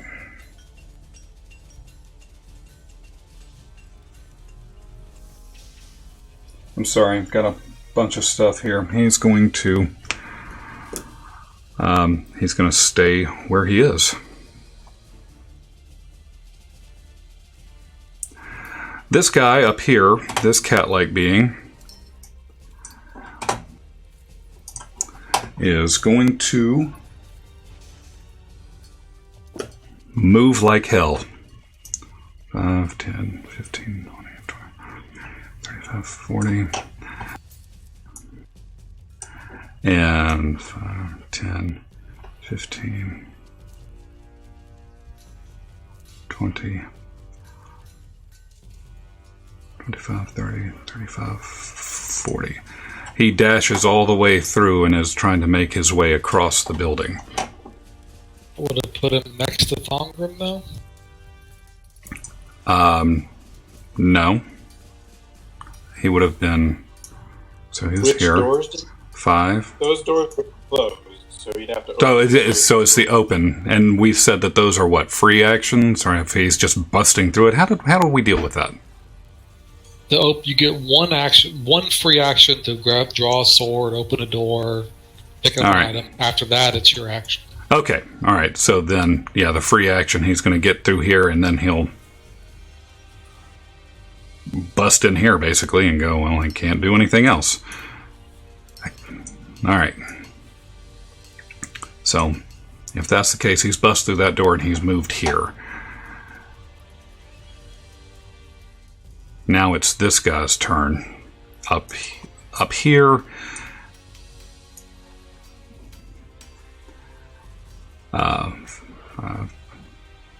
5, 10, 15, 20. Nope. 10, 15, 20, 25, 30, 35, 40. That door is open. 5, 10. Open. He's going to open this door.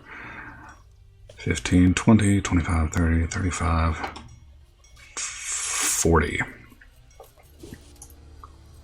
No, he's going to move next to Dazzle. 40. So the Mastiff is up and Raziel's on deck. Did he run within reach of Thongram? Yes, he would have gone right by Thongram. Yes, he would have been right here. So Thongram does get an opportunity attack if he so chooses.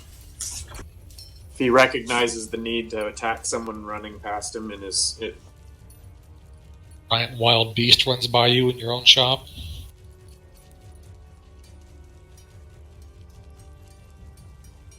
Would probably try to ride it. I don't think you can do that in an opportunity attack. I don't think so either. It's gonna... Did we lose him again, or...? Yeah. He would have his axe on him, so it's probably fair to...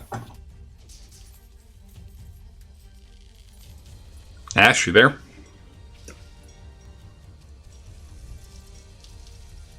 All right. Talking again and us not hearing you? All right. Well, if that's the case, we'll move on. If he says he would have, we'll deal with it retconned. So, Mastiff.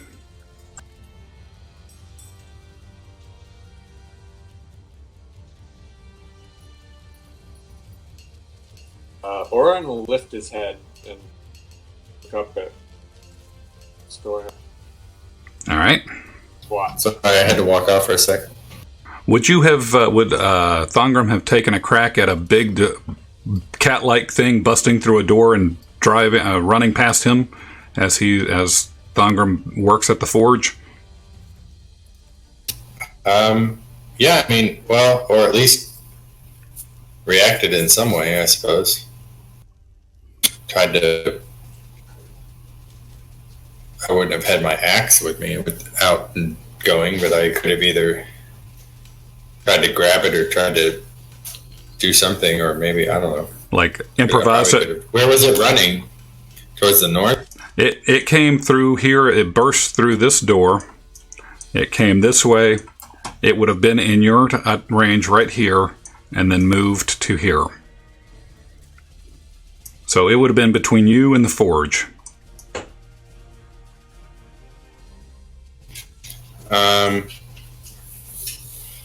No, I mean, I guess not. The reaction I would have probably had is like more like, what the hell's going on? Yeah. All right. So the Mastiff just kind of woke up. Raziel, what's you going to do? And Corin, you're on deck. Surprised. Oh, yes, he's surprised. He would have looked up.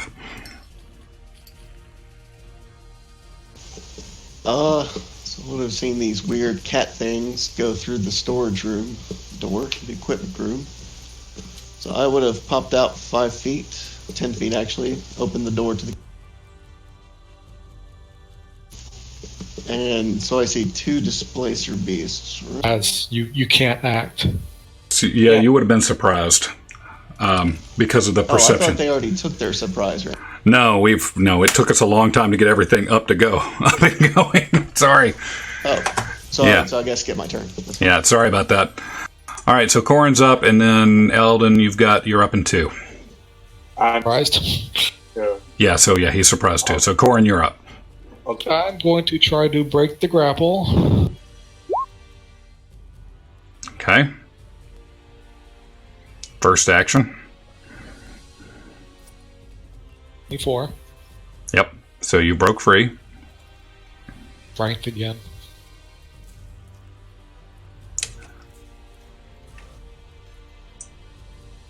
If you beat me, then you didn't have to. Oh, sorry. Nope, did not. didn't think he was going to. But, No. Okay, so I would have had to roll a max roll. Then I don't know who wins ties. But I'm going to, before I ask, I'm guessing this blue squiggly is the door. What is these black lines? I thought the black door was the black lines were the door. The black lines were dashed through those doors. I don't know what. Yeah, I think that's the black lines to me were the doors. The ones are stuff that Lindsay meant to delete. Okay, I took that as like a water thing for the forge. Sure. That's what that is.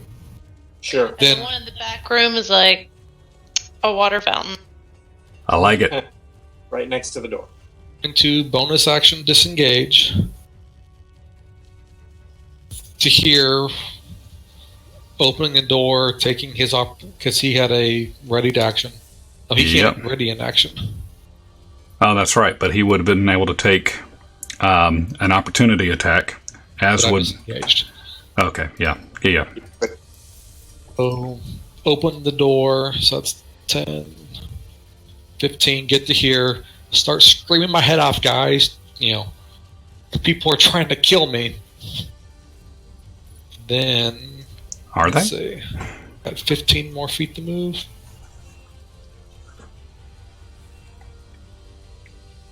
I will just move up behind Dazzle. Believe that. And then I'm just going to... No, that's it. I'm done.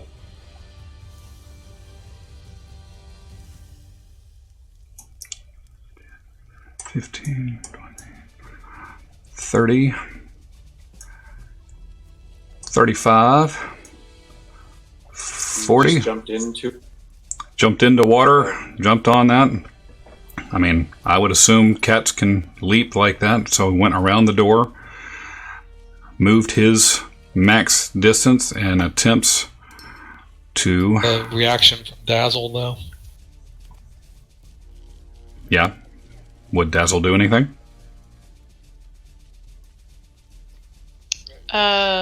Yes. Okay. Dazzle would attack. With hooves. Miss. I don't know how many attacks against. On a reaction, just one. Okay. Then done. All right. So this guy is going to attempt to grapple Corin again.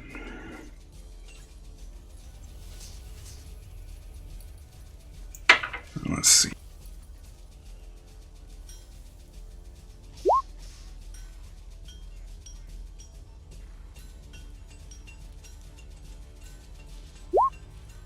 Nope. Okay, and then for the second thing, he's going to pop him.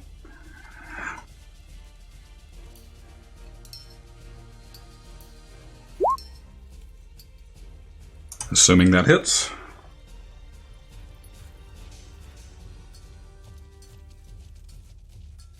Definitely hits. For 10. Well, uncanny dodge that to 5. He's done. Eldon is... Skip. See you next round.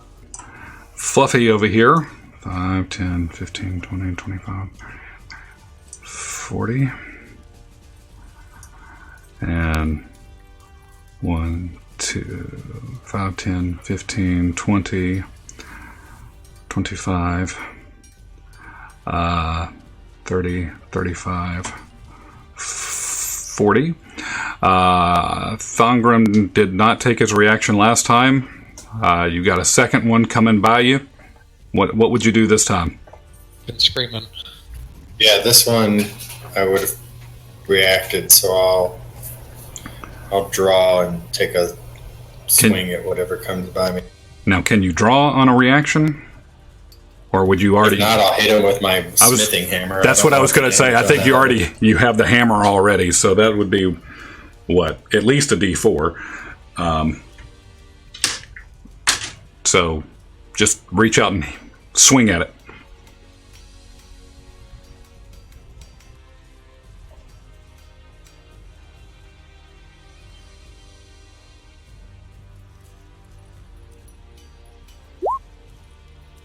Well, never mind. Yeah, just... You should attack, not D4. Yeah, you gotta attack first.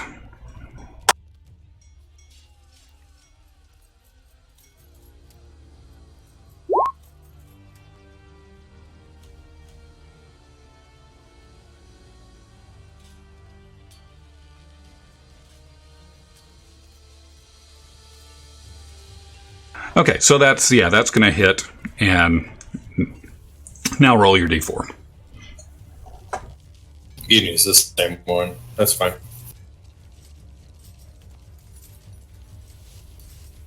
I did it out of order, but I'm not. That's fine. All right, that's fine. Okay, so that guy's done, and so that leaves us with this guy.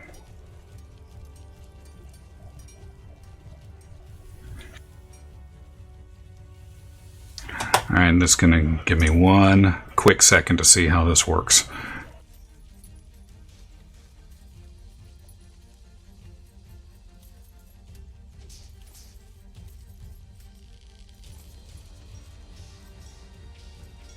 Of course, it doesn't show up there.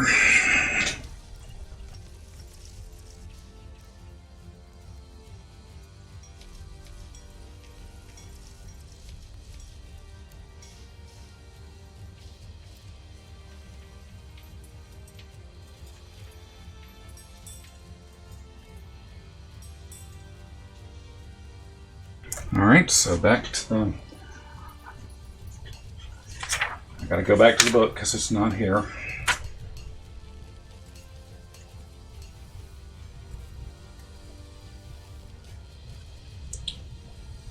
All right, so this guy...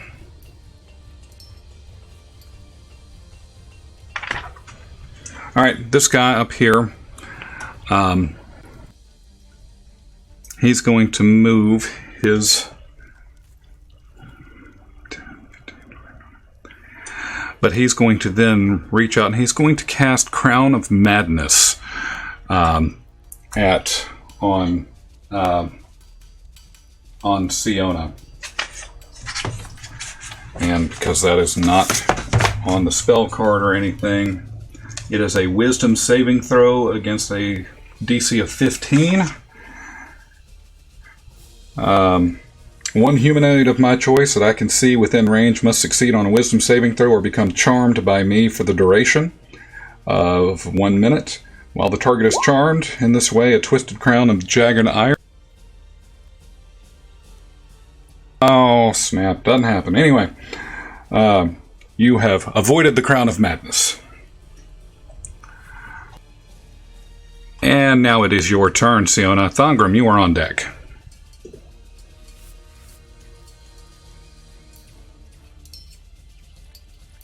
Sorry, I have too many windows open. Let's see.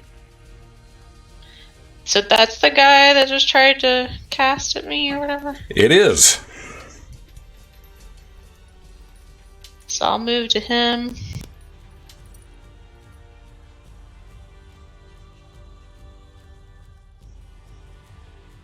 Hang on.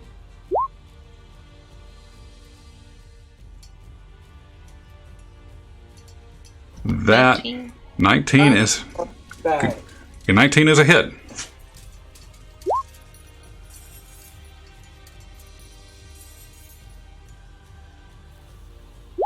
And I'll hit again and Divine Smite.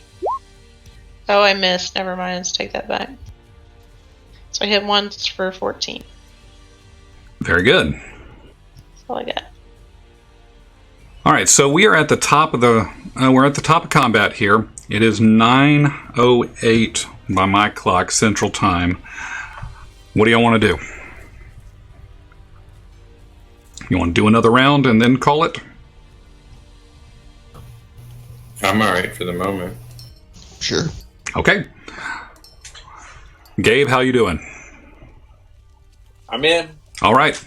Thongram, you're up. Dazzle's on deck.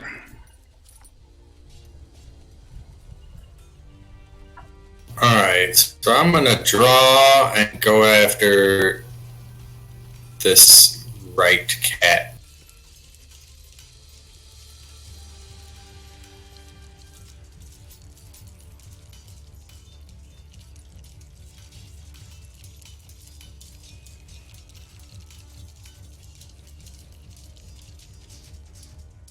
I will be angry that my shop is being inconvenienced, which will cause me to rage, at which point I will now swing. Guess what? The barbarian's going to rage. That's a hit.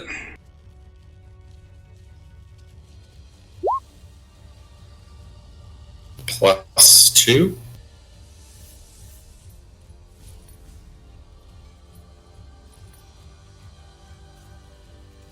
All right. I will do nothing else. You don't get multiple attacks? Or Oh, the... do I? I think you I do. I don't I think you remember. get 2. Yeah, I guess I do. Yeah, you do. Yeah. It's been a while. Hold on. Meanwhile, at the Hall of Justice, Thongram realizes he can take another crack at this guy and cracks him again with his great axe. Remember, he's usually grappling. Usually trying to ride the cat. I'm surprised he's not doing that right now. Is that 13 total? Yeah, but I don't think I get +2 the second time. 3 attack on rage gets it. Okay, well then +2 again.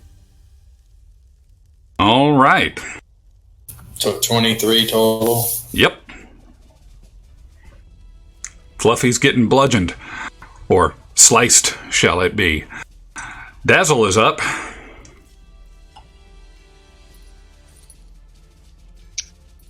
have to pull his sheet back up.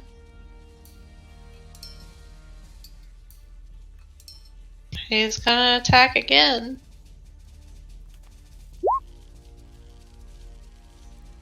This time he connects. Which one of these lovable fluffy kitties with the big tentacles coming out their sides is he going to attack?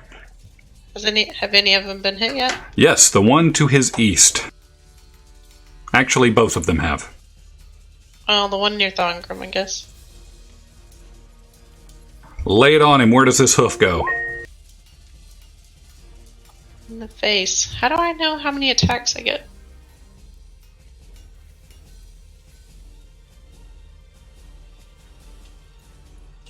I would think he would probably only get 1.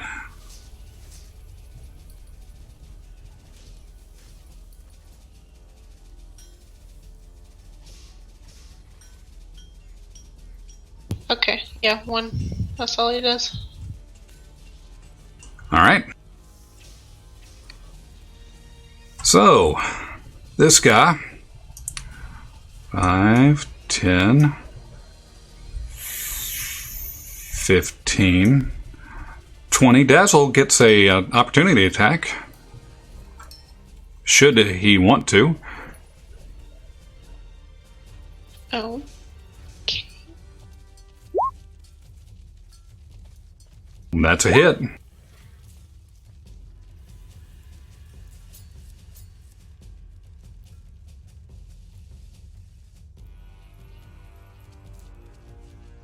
All right, so this displacer beast takes a hoof to the face, and then he is going to, for action number 1, attempt to grapple Corin.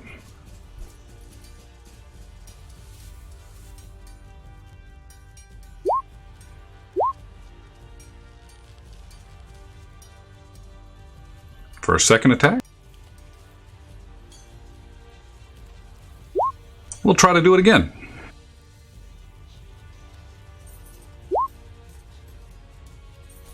And away he goes. Nay, he says. 5, 10, 15, 20, 25, 30. Gets all up in his grill. And he is going to attempt to cast Hold Person again.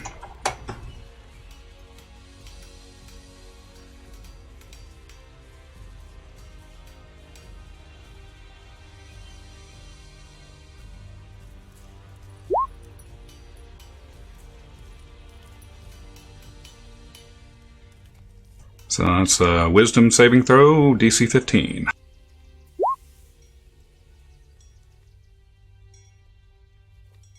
Corin is now paralyzed. Oh, and he is within 30 feet of of Dazzle and Thongrum. No, it's got to be a humanoid, so Thongrum also gets caught up in this. So Thongrum needs a... Oh no!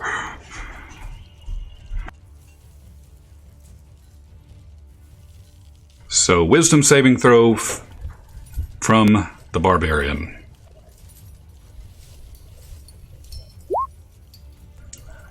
He too is paralyzed.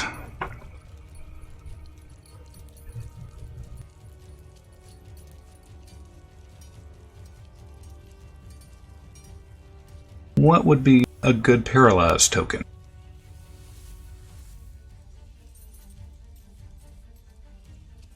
Pink it shall be.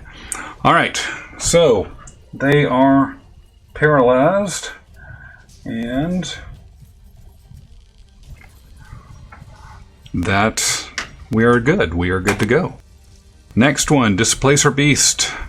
That's in a storeroom. 5, 10, 15, 20, 25, 30. Now, are we saying that forge is probably fiery, probably going to hurt a good bit? If it was too hot, you couldn't use it. Yeah, I'm going to say, so they're probably not going to jump on it. That would. Who would? Yeah, once. All right. So he comes there, and that was 5, 10, 15, 20, 25, 30, 35, 40. All right, that is his movement. And this guy is going to attempt to attack Thongrum.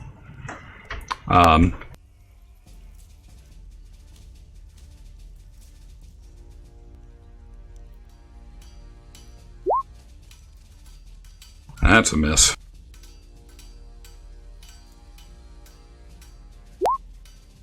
That's also a miss.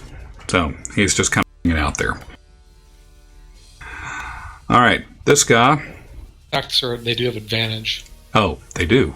All right, let's try that again. So the first one is a miss. That is a crit.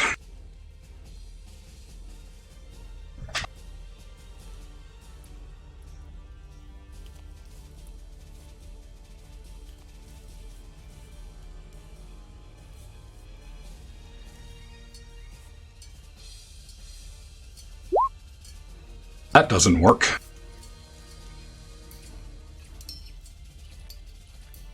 The carrot +4 is not a... Jesus. Exponential notation in your damage rolls.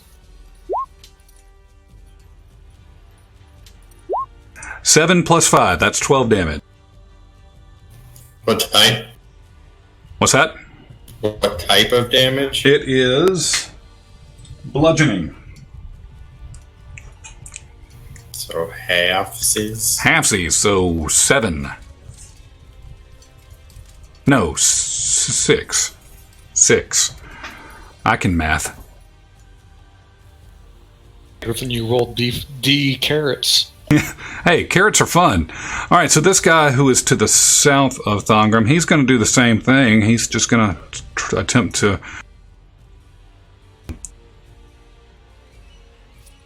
smack him around a little bit. Not look. It doesn't at this point. Doesn't look like they are intending to kill anybody. Just trying to smack him around a little bit.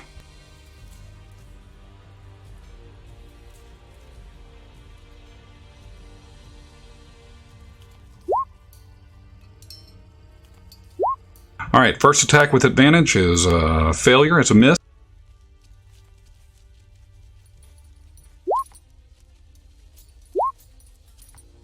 .21 is a hit. For the record, all melee attacks within 5 feet are crits. Come again? If you're paralyzed, anything within 5 feet of you automatically crits if they hit you. Oh. Well, there we go. Spell. So then another 8.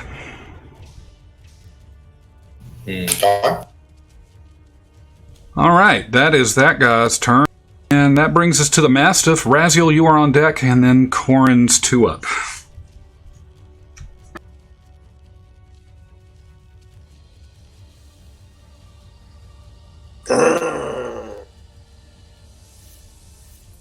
And then Corin angry. Orin will just sit there and growl. Maybe even move back a little bit. Fair enough. Got a whole 6 hit points. I don't think he's gonna. All right, Raz, you are up. You've been hanging out there behind the counter for a little while. A couple of seconds now. So I'll crack open the front door, or the back door to the counter, and what do I see? Oh, yeah, I see all that. Okay, that's a lot going on. So here's what I'll do. There's a whole lot of shenanigans going on down there. Yeah, and it's hard to make out friend from foe. I can't even see Corin right now, which is unfortunate for him. Taller than those things are. You can see me. Well, yeah, that's fair. That's fair.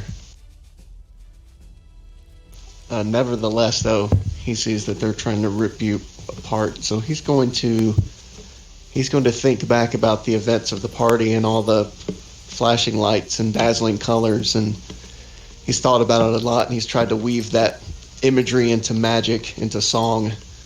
So he, thinking upon that, pulls a little crystal out of his pocket and in front of him. Right, including Corin and the steed. All right, so draw you're doing fairy fire. You cut out just a little bit, but I'm assuming that's what you're doing.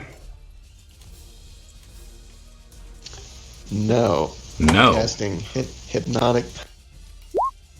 Ooh. Let me get the description. A new one.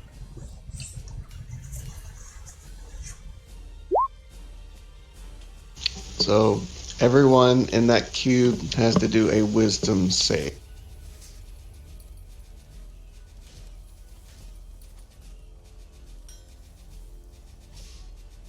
What's the DC?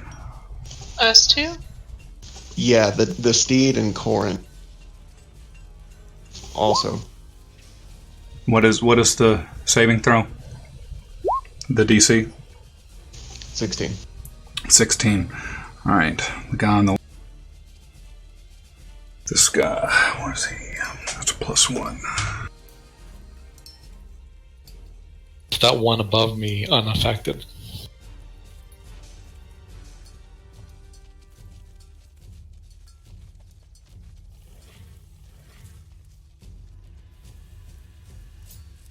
Fail. Okay, so I got 3 failures. This guy, that guy right there, he's the only one that succeeded. He got a 19. The other 3, 10, 10, and 8. So the summoner and the 2 beast neck. On. Okay, so they are charged by me, and more importantly, they cannot move, and they cannot take actions or react. Okay. That's all the charm means. They're not actually friendly. Smith. Wait, say that? The charm doesn't mean they're charmed as in friendly to us, though. No, they're the 5e condition charm, which means they can't attack me, and I can persuade them more. Yeah. Because as soon as you do anything to them, they're not charmed anymore. Right. Right. So incapacitated. All right. So it ends if they take any damage or if someone else uses an action to shake the creature out of its stupor. Okay. So everybody is charmed, including Corin and Dazzle. Yeah, except for the guy who saved, including Corn and Dazzle. Yes. Okay. All right. Got it. And I can't choose to ignore Corn without dropping concentration. Gotcha. So, sorry.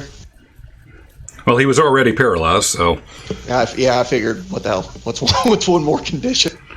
I think the charm though only means incapacitated and speed of 0. It has nothing to do with friendliness. It's just written that way, except you're immune to charms. It doesn't work on you. Yeah, but so that means you can't. If the way I'm interpreting this is you can't do a wisdom save. You can't do anything. You're just there. That's correct. So, and here's the order of things. They're charmed, which means I'm friendly towards them. They can't attack me. They're incapacitated, so they can't act or react, and their speed is 0. And They're not charmed in that way. that's not what the spell says. I don't think it means the way you think it means. Okay. Well, hang on. They can't do anything. It doesn't matter. It doesn't matter, but weren't. we're going to go with that for now, and we'll deal with that later. It says no. You're right. It's weird because they can't attack you, but they're also incapacitated. Can't attack anyways. They are capital C charmed. Yeah, fair enough. That's not on the spell card, but I'll All right. So that was your action. You've moved. Bonus action? I'll pop up, seeing Siona's fighting someone. I'll say, I've got to take care of business down there. Do your best. And I'll inspire Siona, so you get... Okay, thanks. And I'll stay put, actually, in the doorway. Got it. All right. So now we're down to Corin, who is now incapacitated and petrified. Paralyzed. I do get to roll my saving throw. That's all I can do. Failed. Yeah. Kitty cat. Okay, so this guy. How smart is this guy? Which would it be? Intelligence or wisdom? Would they be able to be smart enough to try to smack them out of their stupor? I would imagine that's intelligence. I would think it's intelligence too.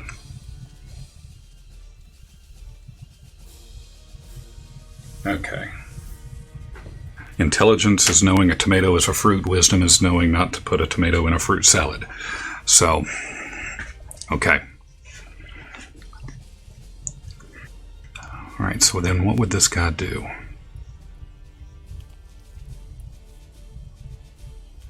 He's the one. Didn't he grapple him? Is Corin grappled too? Did succeed in all those. He did succeed in all of them. 20s and 24s and stuff. Okay, but now since he's paralyzed and incapacitated, we would think this guy should be able to grapple him. Right?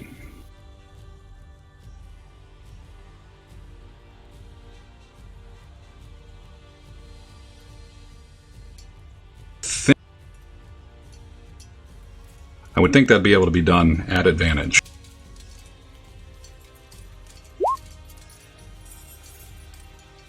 Right? Thing here, but I'm paralyzed, so I can't. You automatically fail strength and dex save throw. Yeah, so I'm gonna go with I'm paralyzed and incapacitated. Yeah, I'm pretty sure you can't do anything at the moment. So that said, this guy wants to move you. We've got a pile of shit here. So here's what I'm going to try to do. I'm going to ping it out and see if y'all would go with this.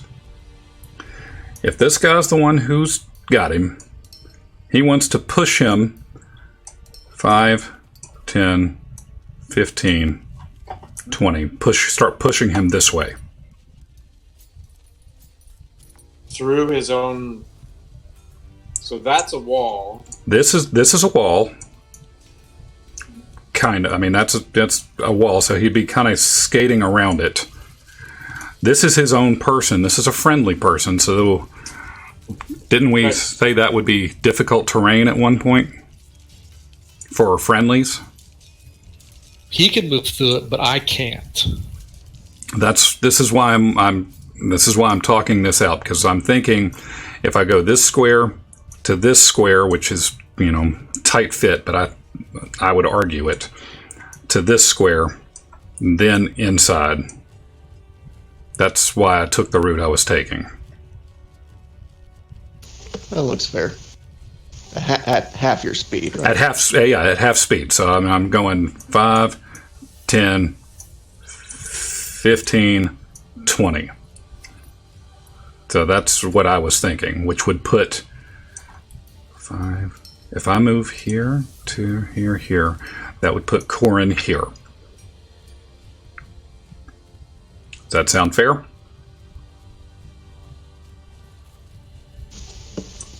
Your call. I would argue with you. I would buy it from you guys. So if y'all aren't completely against it, that's what I'm going to do.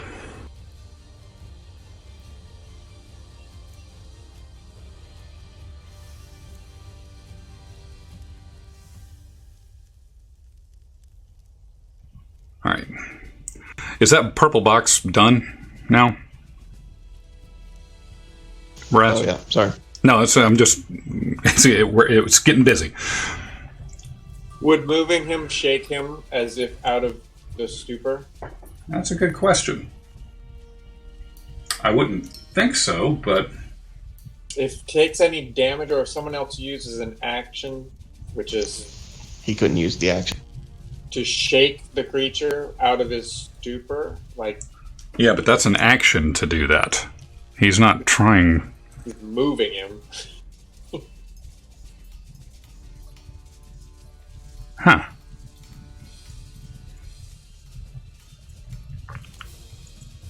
Well, let me pitch it like this then. These beasts have 4 tentacles. Arguably, he could lift them over his head and move them. Yeah, I don't see why not. Yeah. Okay. All right, let's go with it. Okay. And in case he escapes, he's going to... No, he can't ready an action. He can't ready that. He can't ready a second attack. Got it. Eldon, you're up. It's been a very busy 6 seconds. What the what? Okay. And you've got a shut door between you. Well, I okay. Yeah. I know something's going on out. Gosh, I gotta get the right pointer up. Out here, right? So, because Raz has yelled things out and stuff, or... I was yelling Yes. as soon as I had my first turn. 2, 4, 5. So it's 25 feet to there. And then opening the door, I would see this. You would open the door to see this big black creature hoisting a paralyzed or a non-moving Corin in the air with these 4 huge tentacles. Okay. Oi, what you doing there? And I will... Oh, is it like that, eh? That hurt. Ouch. So it's like that, eh? And I will radiant sacred flame this guy. Me? What's that? I thought I was speaking a couple times. I think my pedal wasn't working. And they only have 2 tentacles.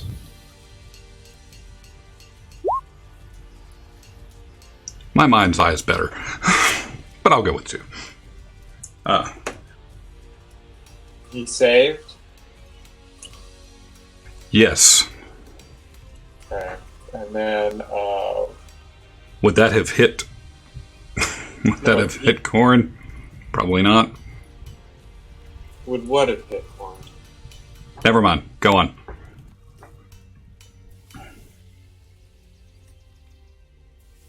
Okay. Siona, you're up in 3. And then seeing Corn held and trying to free him, he'll bonus action cast his spiritual weapon, which fails miserably. But there is now a spiritual weapon on the next to the guy right here.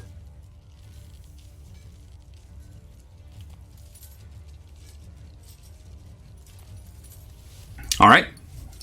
You done? That's all I can do. All right. Where's that spiritual weapon at? I don't see it on the screen. Do I have the ability to You should. do this now?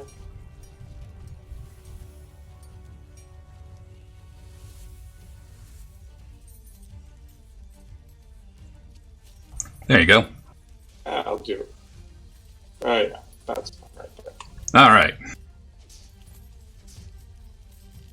So this guy's incapacitated, can't do anything.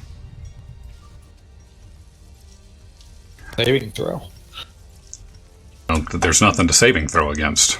He's Cold person, you get to break out of it. This one you don't. yeah. It's a mean one. I know. All right, so this guy is, you know, what the hell? He's going to try to cast Crown of Madness on Siona again.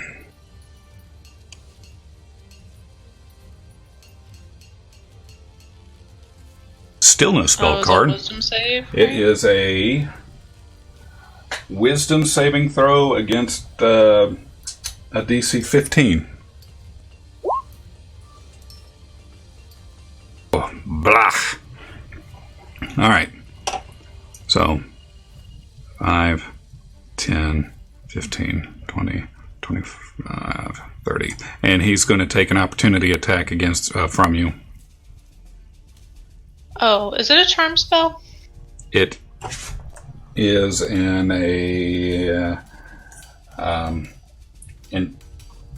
an enchantment. Yes, it is charm. It is a charm spell. I have advantage too on saving against being charmed. Okay, I'm still going to give you a 21 then. Okay, well, I was just remembering that. Yeah, that's good to know. All right. So opportunity attack, should you choose to take it. And then you are up next.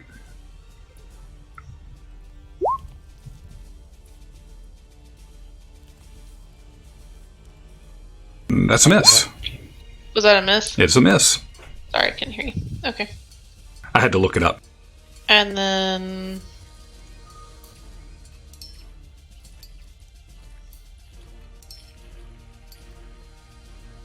Oh, that's it. So now it's your turn.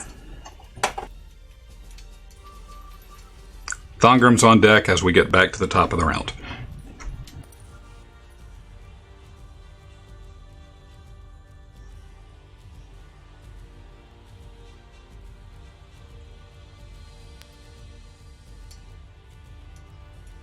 Will's trying to tell me stuff. Hang on. Collusion.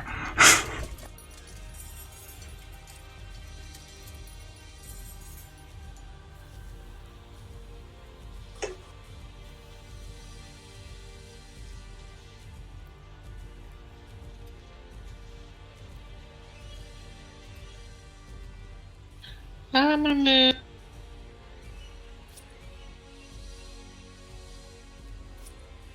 I think I can move right there. What's your speed? 30.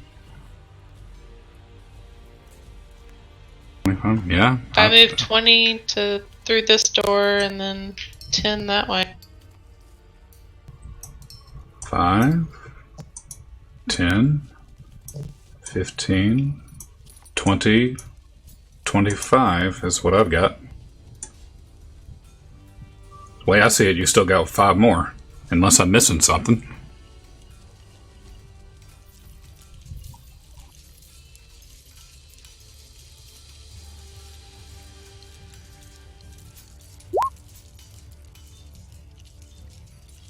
That's a hit.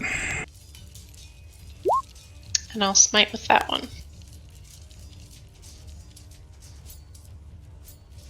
I can find it.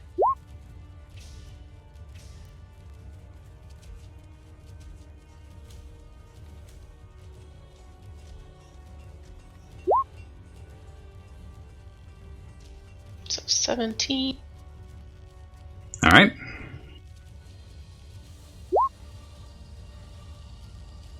Miss. And a miss. I'm done. All right. So, it is now 9:40. We are at the top of the round. What do you want to do? I need to call it. All right. So we call it. Sounds good. All right, so help me out real quick. The purple dots are going to be incapacitated. Incapacitated due to what was that spell again? Hypnotic pattern. Hypnotic pattern. What were the pink spells? What were the pink ones? That was Whatever I had to do a wisdom throw against. yes, hold person. Pink is hold person. Wait, if he's incapacitated, he can't concentrate. So Is that true? the guy who cast it's out. Is that a? I was wondering about that. I wasn't sure. I honestly didn't even You may have to look that up in between the week. He's yeah. Shit, I don't know how that works. If he's in a stupor that you have to shake him out of, I don't think you can concentrate. Oh no, you're right. Page 79 to 80. 3 triggers of concentration end are being incapacitated, damaged, or casting another spell which requires it. Boom. Boom. I'm free. Pink doesn't mean shit.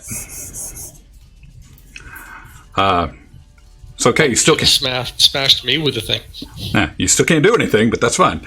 All right. So, what else? Is there anything else I need to? No, I think that's all. That's all. You know, foreign. So. Yeah. So Eldon wouldn't know to shake him out of the stupor. Not necessarily. So, all right. We will pick this up again. Yeah. Good call. We'll pick this up again next week. If I get around to it, I may try to redraw this map. I kind of like the grade school motif that it's got going on. So anything else comes up, let me know. Ash, if you want to figure out the downtime stuff of maybe creating weapons or whatever, we'll do that via email. Otherwise, we'll do the skin next week. Sounds good. Oh, see you later. Go.